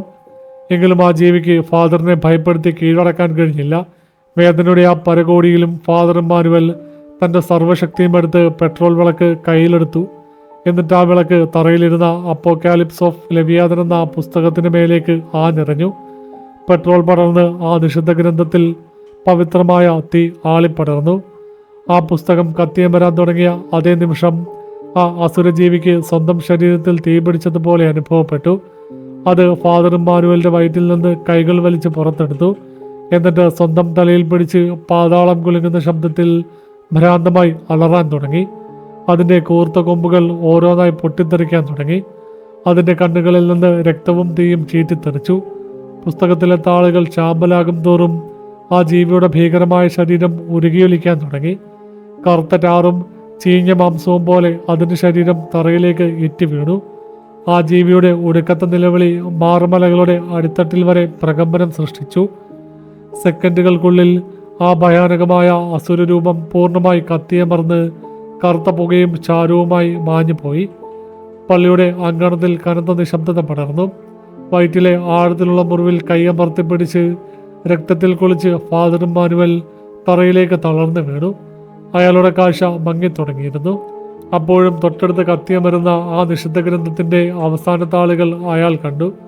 ഡാനിയൽ പ്രയാസപ്പെട്ട് തറയിലൂടെ എഴിഞ്ഞ് ഫാദറിന്റെ അടുത്തേക്ക് എത്തി. ഫാദറെ, കണ്ണു തുറക്കൂ, നമ്മളതിനെ നശിപ്പിച്ചു. ഡാനിയൽ കരഞ്ഞുകൊണ്ട് ഫാദറിന്റെ തോളിൽ തട്ടി. ഫാദർ ഇമ്മാനുവൽ കഷ്ടപ്പെട്ട് കണ്ണുകൾ തുറന്നു. അയാൾ തകർന്ന പള്ളിയുടെ മുകളിലേക്ക് നോക്കി. ആകാശത്തുണ്ടായിരുന്ന രക്തവർണ്ണത്തിലുള്ള മൂടൽമഞ്ഞും കറുത്ത മേഘങ്ങളും സാവധാനം മാറി തുടങ്ങിയിരുന്നു. കിഴക്കൻ മലനിരകൾക്ക് മുകളിൽ കറുത്ത ഇരുട്ടിനെ തുളച്ചുകൊണ്ട് വെളുപ്പാങ്കാലത്തിന്റെ നേർത്ത വെളിച്ചം പടരാൻ തുടങ്ങി. പ്രകൃതിയിൽ പടർന്നിരുന്ന ഭയാനകമായ അന്തരീക്ഷം മാറുകയായിരുന്നു. ഏഴാമത്തെ മുദ്ര തുറക്കപ്പെടാതെ ആ രക്തബലി അവിടെ അപൂർണമായി അവസാനിച്ചിരുന്നു. ആഴ്ചകൾക്ക് ശേഷം മാർമലകളിൽ പെയ്ത ശക്തമായ മഴയിൽ അവിടുത്തെ രക്തക്കറകളും അവശിഷ്ടങ്ങളും കഴുകിപ്പോയിരുന്നു. ഗ്രാമീണർ സാവധാനം പഴയ ജീവിതത്തിലേക്ക് തിരിച്ചു വരാൻ തുടങ്ങിയിരുന്നു. എങ്കിലും വീണടിഞ്ഞ 6 മരണങ്ങൾ അവരുടെ മനസ്സിൽ മായാത്ത മുറിവുകളായി ബാക്കിയായി. ആശുപത്രിയിലെ ദീർഘനാളത്തെ ചികിത്സയ്ക്ക് ശേഷം തയ്യൽ വീണ വയറിലെ മുറിവിൽ കൈവച്ചുകൊണ്ട് ഫാദർ ഇമ്മാനുവൽ സെന്റ് മേരീസ് പള്ളിയുടെ മുറ്റത്ത് നിൽക്കുകയായിരുന്നു. അയാളുടെ കൂടെ വീൽ ചെയറിലിരുന്ന് ഡെപ്യൂട്ടി ഡാനിയലും ഉണ്ടായിരുന്നു. അവസാനം നമ്മൾ ഈ ശാപത്തിൽ നിന്ന് ഈ ഗ്രാമത്തെ രക്ഷിച്ചു, അല്ലേ ഫാദറെ? ഡാനിയൽ താഴ്വരയിലേക്ക് നോക്കിക്കൊണ്ട് പറഞ്ഞു. ഫാദർ ഇമ്മാനുവൽ ശാന്തനായി പുഞ്ചിരിച്ചു. എങ്കിലും അയാളുടെ കണ്ണുകളിൽ എന്തോ ഒരു ആശങ്ക നിഴലിച്ചിരുന്നു. നമ്മൾ ആ ഗ്രന്ഥം കത്തിച്ചു ഡാനിയൽ. പക്ഷേ ഫാദർ ഇമ്മാനുവൽ നിർത്തി. പക്ഷേ എന്താ ഫാദറെ? ഡാനിയൽ സംശയത്തോടെ ചോദിച്ചു. ഫാദർ ഇമ്മാനുവൽ തൻ്റെ അങ്കിയുടെ ഉള്ളിൽ നിന്നും മടക്കി വെച്ച ഒരു പഴയ കടലാസ് കഷ്ണം പുറത്തെടുത്തു. പള്ളിമേടയിലെ ഗ്രന്ഥശാലയിൽ നിന്ന് അയാൾക്ക് അവസാനമായി ലഭിച്ച ഒരു താളായിരുന്നു അത്. ഫാദർ ഫ്രാൻസിസ് അന്നെഴുതിയ നിഷിദ്ധ ഗ്രന്ഥത്തിന് ഒരധ്യായം മാത്രമായിരുന്നില്ല ഉണ്ടായിരുന്നത് ഡാനിയൽ. ഫാദർ ഇമ്മാനുവലിന്റെ ശബ്ദം വീണ്ടും ഗൗരവമുള്ളതായി മാറി. അതിൻ്റെ 2ാമത്തെ അധ്യായം പശ്ചിമഘട്ടത്തിന്റെ മറ്റൊരു താഴ്വരയിൽ ആരോ കുഴിച്ചിട്ടിട്ടുണ്ട്. മനുഷ്യരുടെ ഉള്ളിൽ ആർത്തിയും ഭയവും നിലനിൽക്കുന്നിടത്തോളം കാലം 7ാം മുദ്ര തുറക്കാൻ മറ്റൊരു വഴിപാടുമായി ആ തിന്മ വീണ്ടും ഉണരും. ഫാദർ ഇമ്മാനുവൽ അകലെ എവിടെയോ മൂടൽമഞ്ഞ് വീണ്ടും കനക്കുന്ന മലനിരകളിലേക്ക് നോക്കി. കാറ്റിൽ വിദൂരതയിൽ നിന്ന് വീണ്ടും ആ വിചിത്രമായ ആടിന്റെ രൂപത്തിന്റെ നേർത്ത അലർച്ച കേൾക്കുന്നത് പോലെ അയാൾക്ക് തോന്നി.